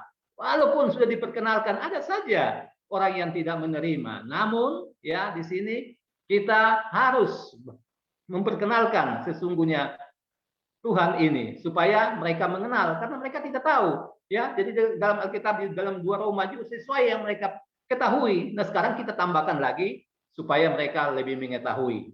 Cukup. Baik, terima kasih atas penjelasannya, Bapak Simon Kikau. Sekian menarik. Ini pertanyaan mungkin langsung ke Bapak Simon ya, boleh ya? Karena tadi Om Simon sudah menjelaskan mengenai Athena yang mereka tidak mengetahui pada Allah yang tidak dikenal. Ya. Tadi pertanyaan kedua ialah, hukum ketiga menyatakan jangan menyebut nama Tuhan Allahmu dengan sembarangan. Siapakah nama Allah yang sebenarnya? Mungkin Bapak Simon Kikau boleh memberikan sedikit saja mungkin tanggapan. Oh, atau Bapak Pendeta Tegalung sudah angkat tangan? Ya, persilakan. Pendeta. Jangan menyebut nama Tuhan dengan sembarangan. Kalau begitu, nama Tuhan itu apa? Siapa namanya? Biar kita panggil namanya. Saudaraku, banyak sekarang ini berkembang apologetik dan debat antara Yahwehism dengan un-Yahwehism. Ada sebagian orang Kristen berdoa dan menyebut nama Tuhan, membaca Alkitab, harus disebut namanya. Jadi ada orang-orang kelompok Kristen memanggil nama Yahweh. Ya, harus Yahweh, nggak boleh yang lain. Nggak boleh. Alkitab mengajarkan kita nama Tuhan kita itu Yahweh. Jadi ribut kita, saudaraku, sesama Kristen. Kalau kita baca di dalam Yesaya 40 ayat 3, ya, Yesaya 40 ayat 3 dan Yeremia 16 ayat 21. Akulah Tuhan, tidak ada yang lain. Sejak dari zaman purbakala aku sudah ada. Lalu Tuhan katakan, Tuhan tegaskan, my name is YHWH. My name is YHWH. Aku sudah ada sejak zaman purbakala. Zaman kuno, zaman penciptaan. Jadi YHWH ini, ya ada orang bilang Yahweh, ada orang bilang Yehwa, ada bilang orang Yahova, ada orang bilang Yahwi, ada Jehovah, dan lain-lain banyak. Sampai 16 sebutan, saudaraku. Tetapi bagi orang Israel, justru nama itu nggak boleh disebut. Mereka nggak pernah menyebutkan nama itu. Kalau baca Alkitab, muncul dan ketemu dengan nama itu, justru mereka diam. Diam sejenak. Artinya memberikan rasa hormat yang tinggi karena bibir manusia berdosa ini tidak layak menyebut nama itu. Sangat agung dan mulia. Itu di situ kekudusannya. Jadi kalau kami yang mengerti teologi dengan menggunakan prinsip iman dan membaca tata upacara orang Ibrani, orang Yahudi, lalu guru-guru orang Yahudi kalau mengajar di sinagog menyebutkan nama itu dilafalkan YHWH, tidak disebut YHWH, mereka nggak sebut Yahweh, tetapi justru disebut adalah Yod-He Waw-He, Yod-He Waw-He, Yod-He Waw-He, Yod-He Waw-He, YHWH. Kenapa? Karena ini adalah tetragrammaton. Tetragrammaton artinya alfabetikal yang memiliki tata grammar.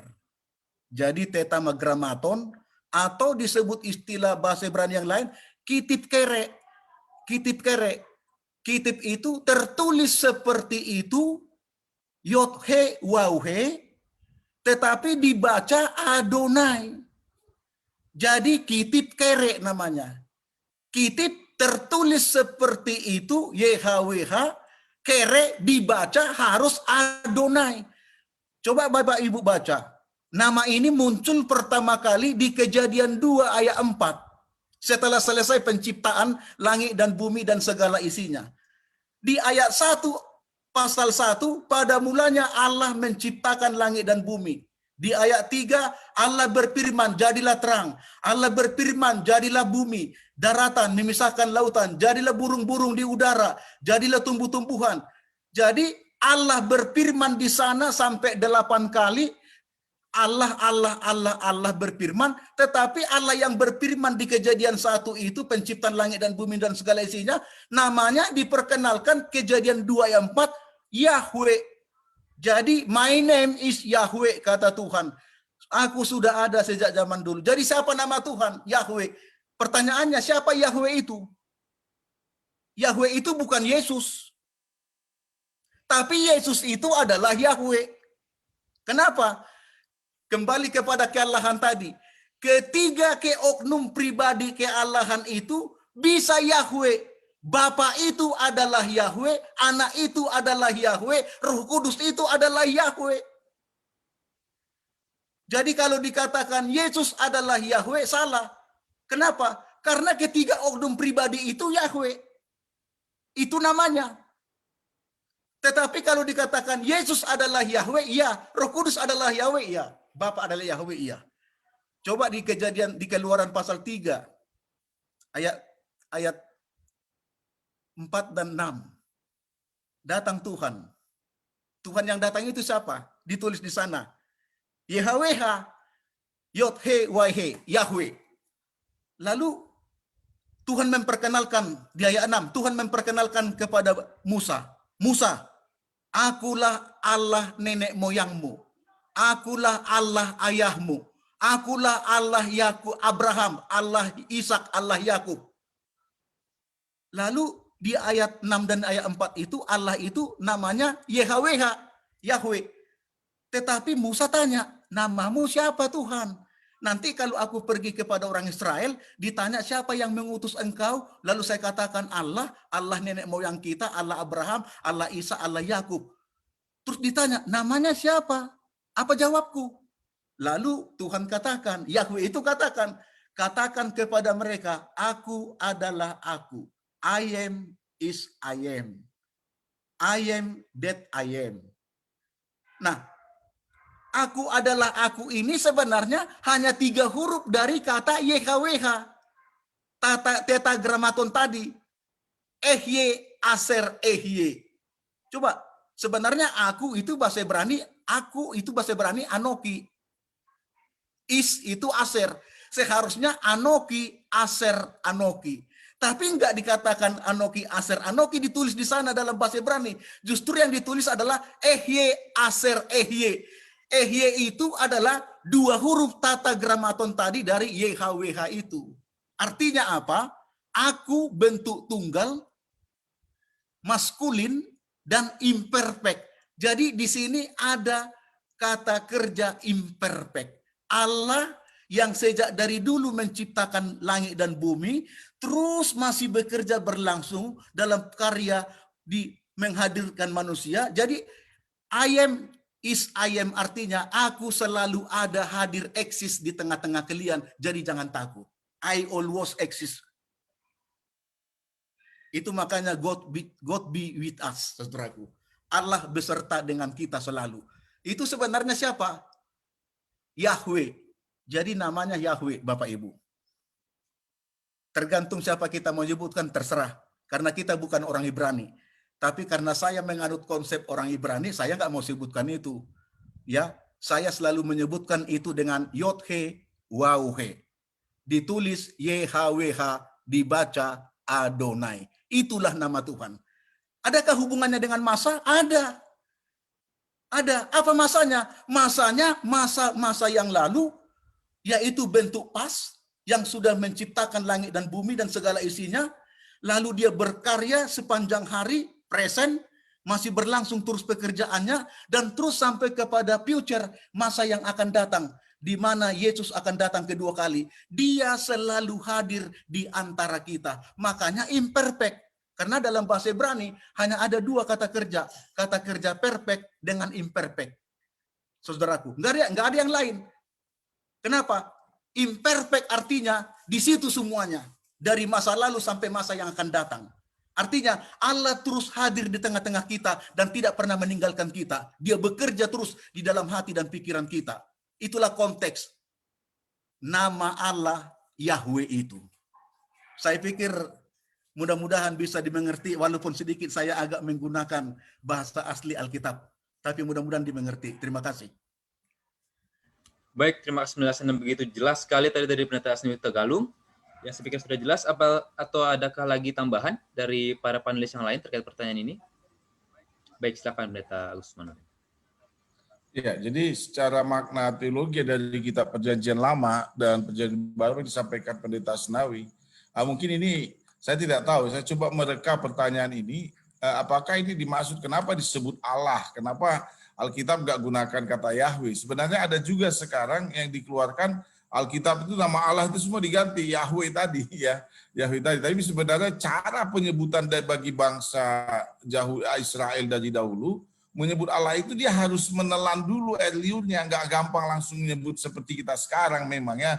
Kita memang kadang terlalu berani juga implementasinya. Kalau di sana dulu memang mereka harus tertunduk dulu baru menyebut itu.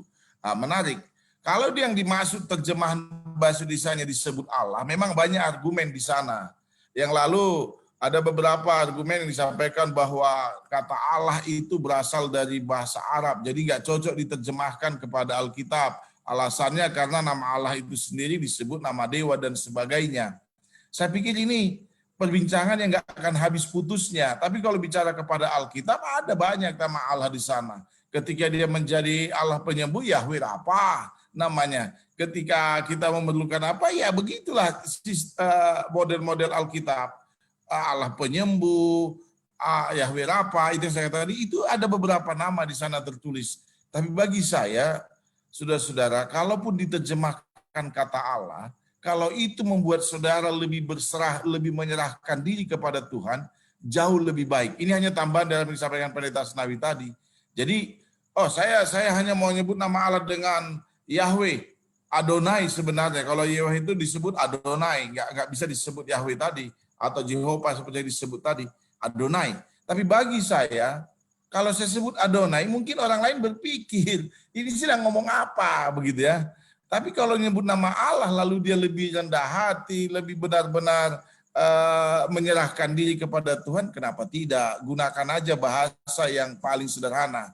Tadi saya mau coba baca, sekarang ini adalah bahasa ibu. Hari ini, tanggal berapa ini, Chris? Ini di dunia namanya Hari Bahasa Ibu Internasional. Coba bayangkan saudara. Jadi kalau bahasa ibu menyebut Allah itu seperti membawa kita lebih berserah, luar biasa, lebih bagus itu. Tidak usah harus cari-cari kepada bahasa aslinya. Memang para pakar teologi seperti kami yang sekolah teologi, memang kami harus belajar itu bahasa-bahasa aslinya. Tapi diterangkan oleh Pendeta Asnawi tadi. Tapi bagi umat, apakah seharusnya begitu? Siapa saja kalau saudara merasa itu udah mendekatkan hidup saudara kepada Tuhan, gunakan bahasa ibumu itu. Ya, gunakan bahasa ibumu, gunakan bahasa Indonesia. Kalau saudara di Inggris atau di Amerika, gunakan bahasa Amerika tentang Allah itu. Itu mungkin implementasinya sedikit. Chris, terima kasih. Baik, terima kasih tambahan oleh Pendeta Agustus Manurung. Mungkin saya langsung menuju kepada Bapak Evangelis Simon Kikau untuk pertanyaan dari Bapak Abner Raja Gugup. Ya, boleh Bapak Simon Kikau nanti menjawabnya. Apakah tidak cukup hanya percaya tanpa harus membuktikan tentang keberadaan kalahan? Saya ulangi sekali lagi. Apakah tidak cukup hanya percaya tanpa harus membuktikan tentang keberadaan kalahan? Kepada Bapak Evangelis Simon Kikau, kami persilakan.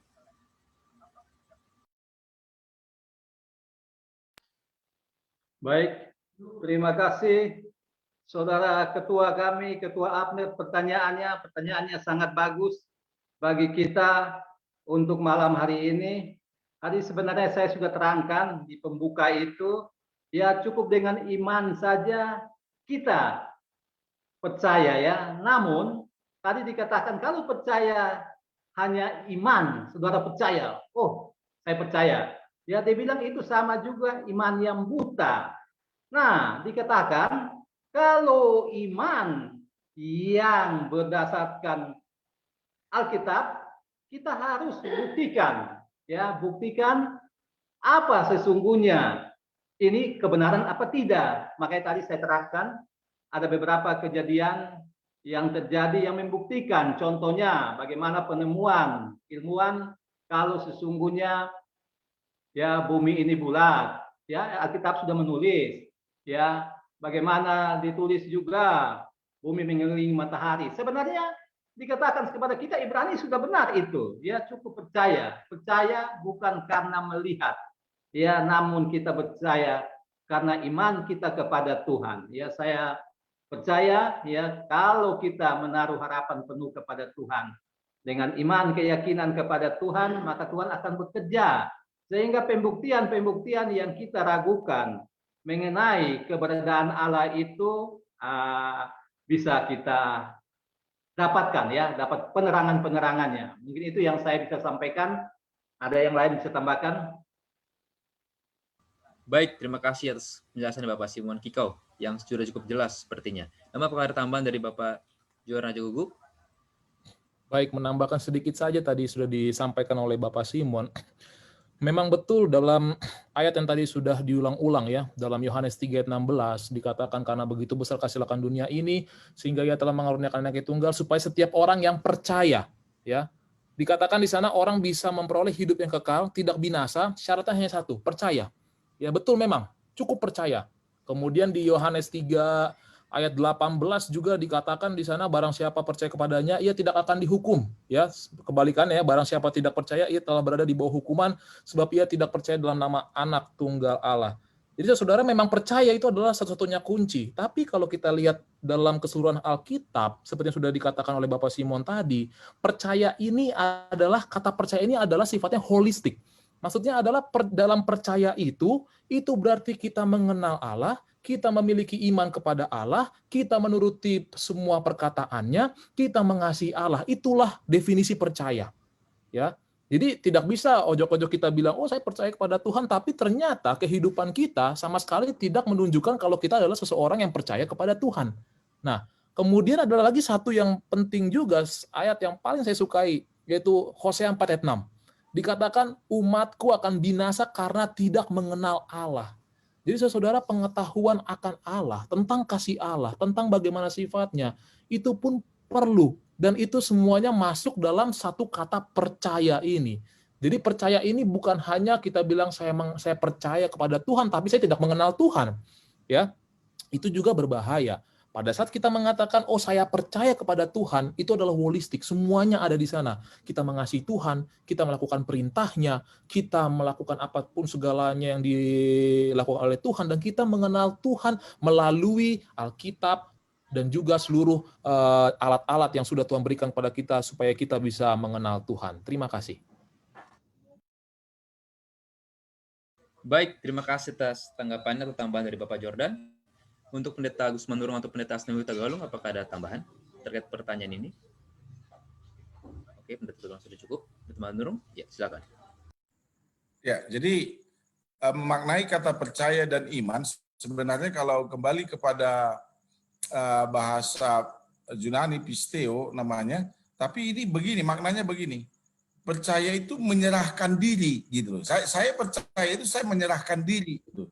Kemana saya serahkan diri saya? Itu tadi, itu sebabnya kita harus mengenal Allah. Apa yang disampaikan oleh Bapak Jordan tadi, ya kita harus kenal Allah ini. Jadi ketika saya percaya kepada Allah, ketika saya menyerahkan diri saya kepada Allah, saya harus kenal Allah saya. Jadi kata percaya itu harus dikaitkan atau digabungkan dengan mengenal Allah. Jadi nggak bisa itu terpisah.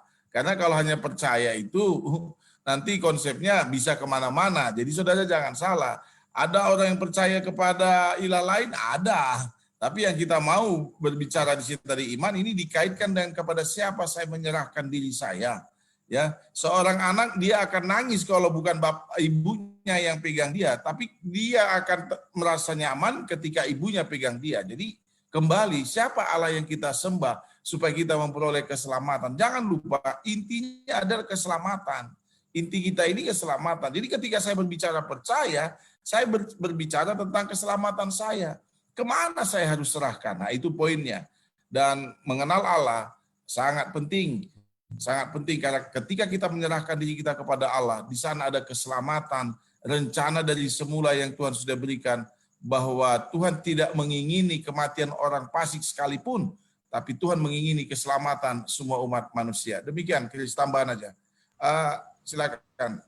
Baik, terima kasih Pak Pendeta Agus Manurung. Kita sampai kepada pertanyaan terakhir meskipun sebenarnya diskusi semakin menarik, ya, namun ini yang terakhir bagi kita pada malam hari ini dari Bapak Edgar Sitohang seperti berikut.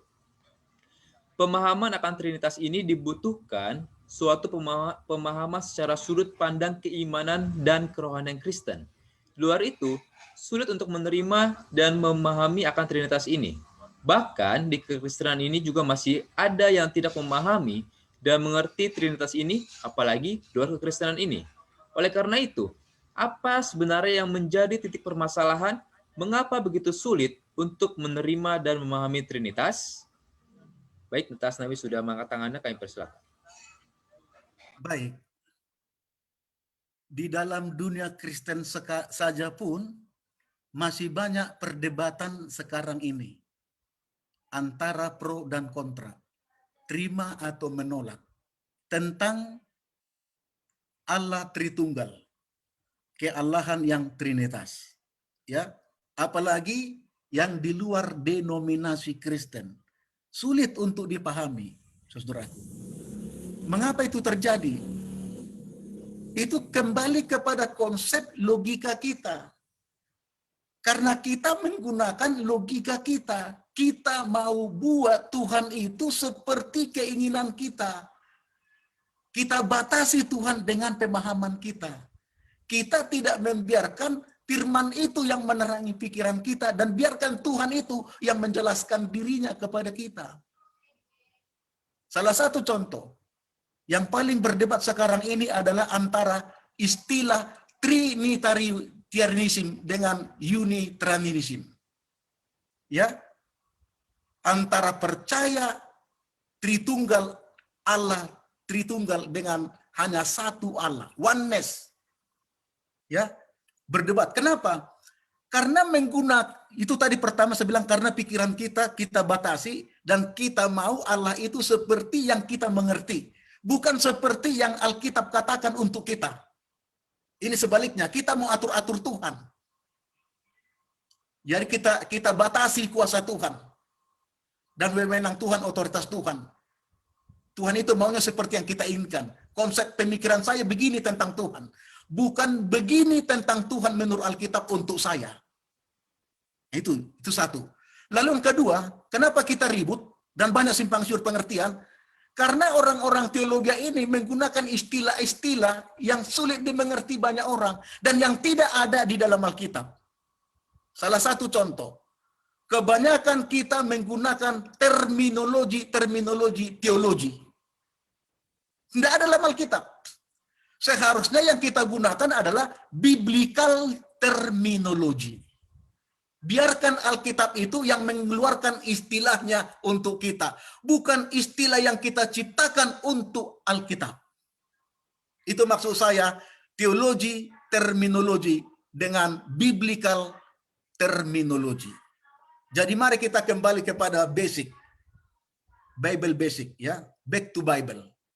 Biarlah Alkitab itu menjelaskan untuk kita. Jangan kita batasi tentang Tuhan. Contoh, Bapak dan anak itu satu. Bapak dan anak itu satu. Kenapa kita batasi? Bapak itu adalah anak itu adalah Bapak. Memang satu. Jadi kenapa kita jadi mengambil pemikiran seperti itu?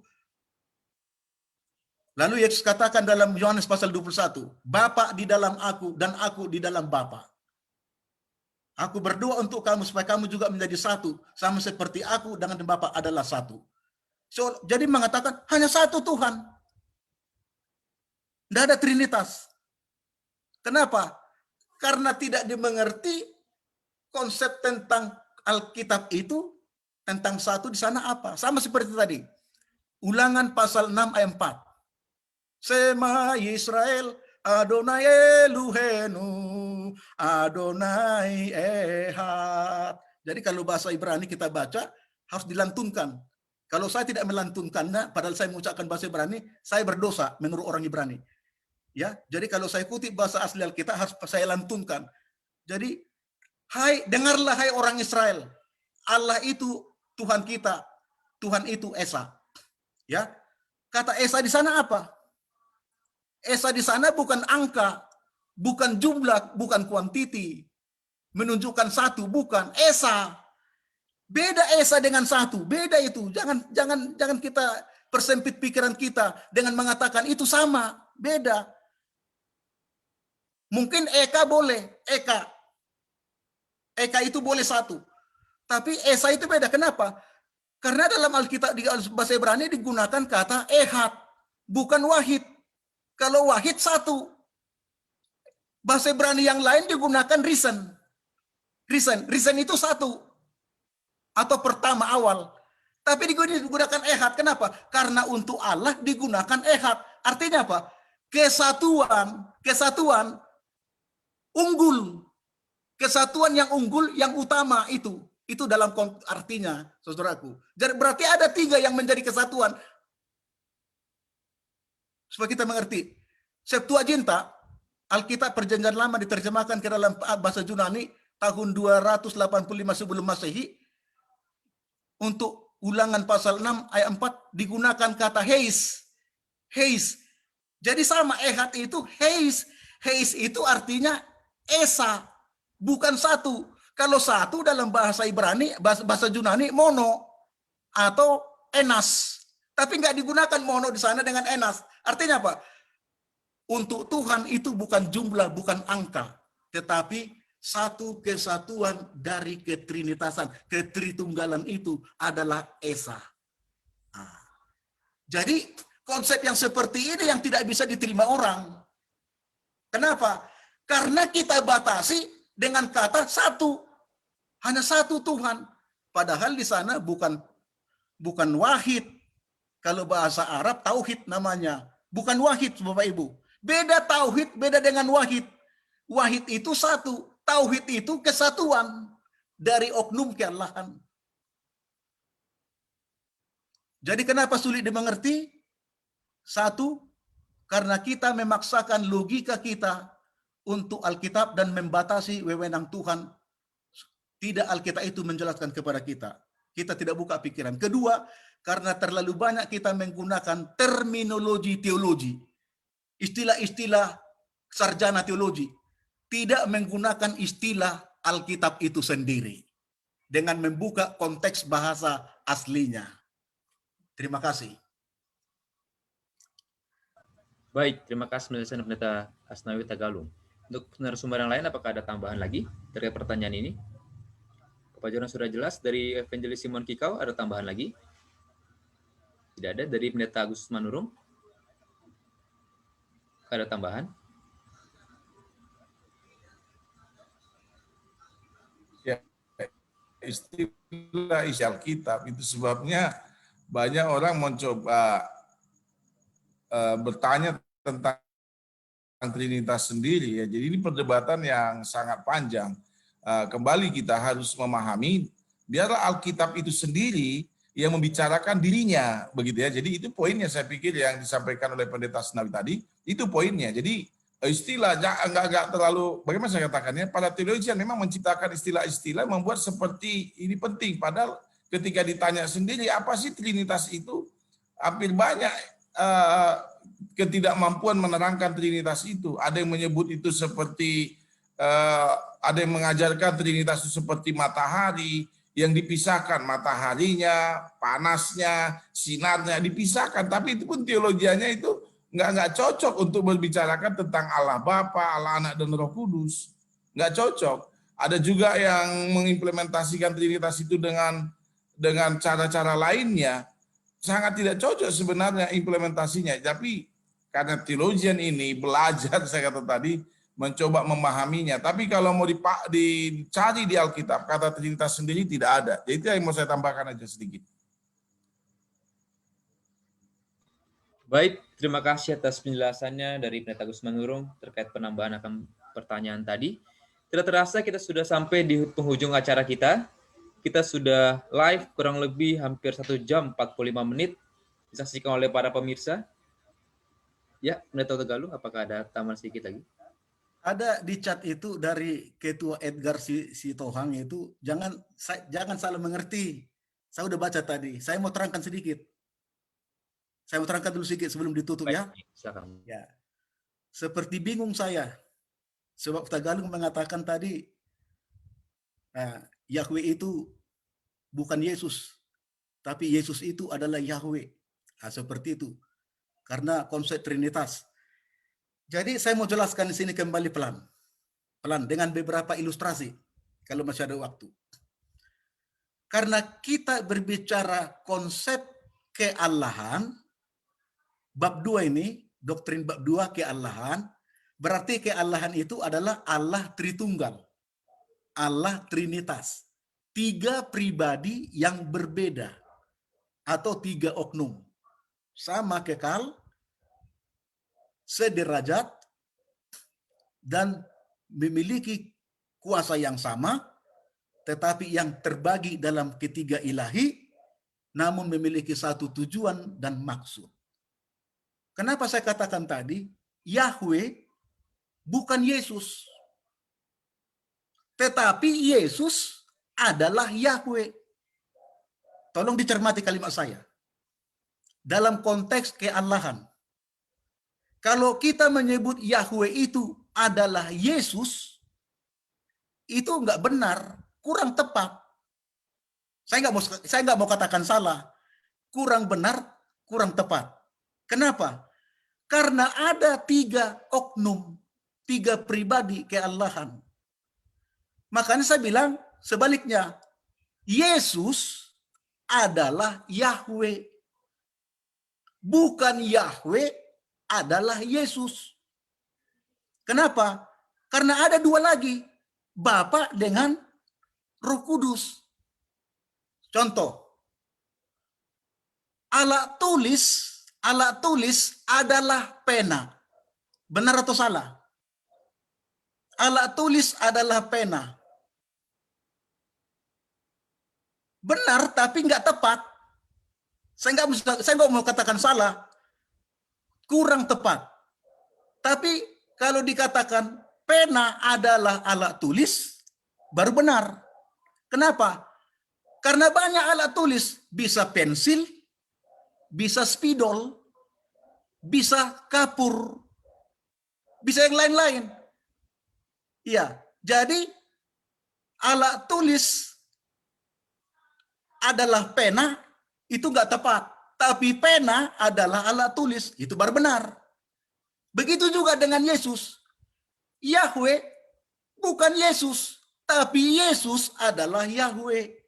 Kenapa? Karena Bapa juga bisa Yahweh, Roh Kudus juga bisa Yahweh. Artinya apa? Yahweh itu bukan hanya Yesus. Contoh kedua, tempat duduk adalah kursi. Tempat duduk adalah kursi. Benar atau salah?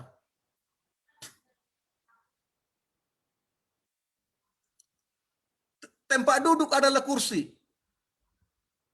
Kursi adalah tempat duduk. Mana yang saudara terima? Artinya apa? Tempat duduk bukan hanya kursi. Bisa bangku, bisa sofa, bisa teras, bisa emper-emper. Tempat duduk itu. Pokoknya semua yang diduduki tempat duduk. Jadi artinya apa? Maka saya katakan tadi, Yahweh bukan Yesus, tapi Yesus adalah Yahweh. Karena Bapa juga Yahweh, bisa Yahweh. Roh Kudus juga bisa Yahweh. Jadi bukan satu-satunya. Tetapi di dalam konteks perjanjian baru, ketika diterjemahkan kurios, karena Tuhan huruf besar semua itu dalam perjanjian lama itu untuk Yahweh, di dalam perjanjian baru itu pindah dan orang-orang Israel dan juga rasul-rasul jemaat menyebut itu kurios, maka kurios itu adalah Yahweh dan itu adalah Yesus. Saya harap kebingungan yang tadi yang dicat itu sudah terjawab supaya kita bisa pulang dan tidur nyenyak karena damai di hati, terutama kepada Bapak Edgar Sitohan. Terima kasih. Amin. Terima kasih atas penjelasannya Pendeta Hutagalung. Dan semoga Bapak Edgar juga sudah jelas akan pertanyaan dari beliau. Baik, kembali lagi saya rasa kita sudah berada dalam penghujung acara. Kita sudah hampir 2 jam dan live ini sudah hampir di-share 32 kali dalam malam ini dan mungkin antusias dari para pemirsa pun sangat tinggi untuk share kita pada malam hari ini. Namun sekali lagi kita dibatasi oleh waktu dan kita sudah tiba pada penghujung acara ini. Dan kita tiba pada closing statement dari para narasumber atau panelis boleh memberikan kesimpulan dari masing-masing terkait pelajaran kita pada malam hari ini, yaitu bab 2 tentang kalahan. Kami minta kepada Bapak Joran Raja Guguk untuk boleh memberikan closing statement. Pengetahuan akan Allah itu penting, tapi jangan sampai sekali-kali kita mengetahui tentang Allah, ya belajar tentang Allah dengan akal budi dan hikmat kita sendiri. Itu sangat berbahaya. Makasih. Baik, terima kasih. Selanjutnya kepada Bapak Evangelis Simon Kikau, kami persilakan. Baik, iman bukan karena melihat tetapi percaya. Biarlah apa yang kita sudah pelajari malam ini kita percaya akan Allah kita, Allah yang hidup. Baik, terima kasih. Selanjutnya dari Pendeta Asnawi Hutagalu sebagai closing statement. Ulangan 29 ayat 29. Hal-hal yang tersembunyi untuk Allah dan hal-hal yang dinyatakan untuk manusia. Kita tidak dapat mengerti sepenuhnya sampai 100% tentang Allah. Kalau kita sudah mengerti tentang Allah, maka Allah tidak lagi menjadi Allah. Bahkan kita bisa menjadi Allah itu sendiri. Jadi pujilah Tuhan. Terima kasih. Amin, terima kasih. Terakhir dari Pendeta Agustus Manurung. Allah yang menciptakan langit dan bumi adalah Allah yang layak disembah, Allah yang layak dipuja oleh seluruh ciptaannya. Jadi marilah kita sembah Allah yang menciptakan langit dan bumi. Baik, kita tadi sudah memulai kegiatan kita pada malam hari dengan doa. Kita pun akan mengakhiri pertemuan kita malam hari ini dengan doa juga. Kami undang kepada Pendeta Asnawi Hutagalung untuk boleh memimpin kita dalam doa. Baik Bapak Ibu Saudara-saudara, mari kita bersatu dalam doa untuk mengakhiri pertemuan kita. Bapa Surgawi yang kami sembah di dalam keallahan Trinitas, Bapa, Anak, dan Roh Kudus. Kami bersyukur berterima kasih oleh karena penjelasan Tuhan menerangi pikiran kami. Dan kami berbagi tentang Allah sendiri yang kami jelaskan supaya kami semakin mengenal, semakin memahami rencana-rencana Tuhan dan kehendak-Mu, supaya kami dapat semakin mengasihi dengan segenap jiwa, dengan segenap hati, dengan segenap akal budi, dan dengan segenap kekuatan. Karena itulah tujuan Tuhan untuk memperkenalkan diri-Mu ya Allah kepada kami. Biarlah kami mengerti sepenuhnya rencana Tuhan. Sekalipun pemahaman kami terbatas, pengetahuan kami juga terbatas dari segi kemanusiaan. Tapi kami yakin dan percaya dengan iman. Kami mengerti tentang Tuhan. Kami percaya akan Tuhan. Dan kami menerima kehendak Tuhan yang menjadi bahagian kehidupan kami. Biarlah berkat-berkat Tuhan boleh menjadi bahagian kami. Dan pelajaran ini yang sudah dibagikan tertanam di dalam pikiran dan hati kami. Supaya hubungan kami dengan Tuhan tetap kontinu, intim dan erat. Hari demi hari kami berjalan senantiasa di dalam Tuhan. Berkati seluruh panelis, berkati seluruh partisipan, dan pemirsa yang diberkati Tuhan, dimanapun mereka berada ketika mengikuti tayangan ini. Sehingga kami mendapatkan berkat-berkat istimewa dari Tuhan pada malam hari ini. Dan bila mana kami berpisah, kami akan istirahat panjang malam. Biarlah kami bersama dengan Tuhan, istirahat yang cukup dan tidur yang nyenyak. Besok pagi Engkau bangunkan kami dengan hari yang baru, dengan janji-janji Tuhan yang baru, dengan kehidupan yang baru dan berkat-berkat Tuhan yang baru. Dan minggu depan, pertemukan lagi kembali di dalam tayangan ini, supaya kami tetap rindu untuk belajar firman Tuhan dan kami mengerti, memahami Allah yang kami percayai. Kami persembahkan doa ini Bapa oleh pengampunan dosa-dosa di dalam nama Yesus Kristus, Tuhan dan Juru Selamat kami. Amin. Amin. Baik, terima kasih kepada seluruh pemirsa yang sudah menyaksikan tayangan ini dari awal hingga selesai saat ini. Dan kami ingatkan bahwa seluruh tayangan ini direkam dan dapat disaksikan kembali di channel YouTube GMHK Jatiwangi, Jakarta. Jadi boleh juga kita saling membagikan link YouTube tersebut kepada teman-teman atau saudara kita yang membutuhkan terang akan kebenaran firman Tuhan. Baiklah kita semua para narasumber boleh membuka mic-nya dan kita ucapkan terima kasih Tuhan berkati kepada seluruh pemirsa di rumah. Terima kasih. Terima kasih, Tuhan memberkati. Tuhan memberkati. Baik, terima kasih.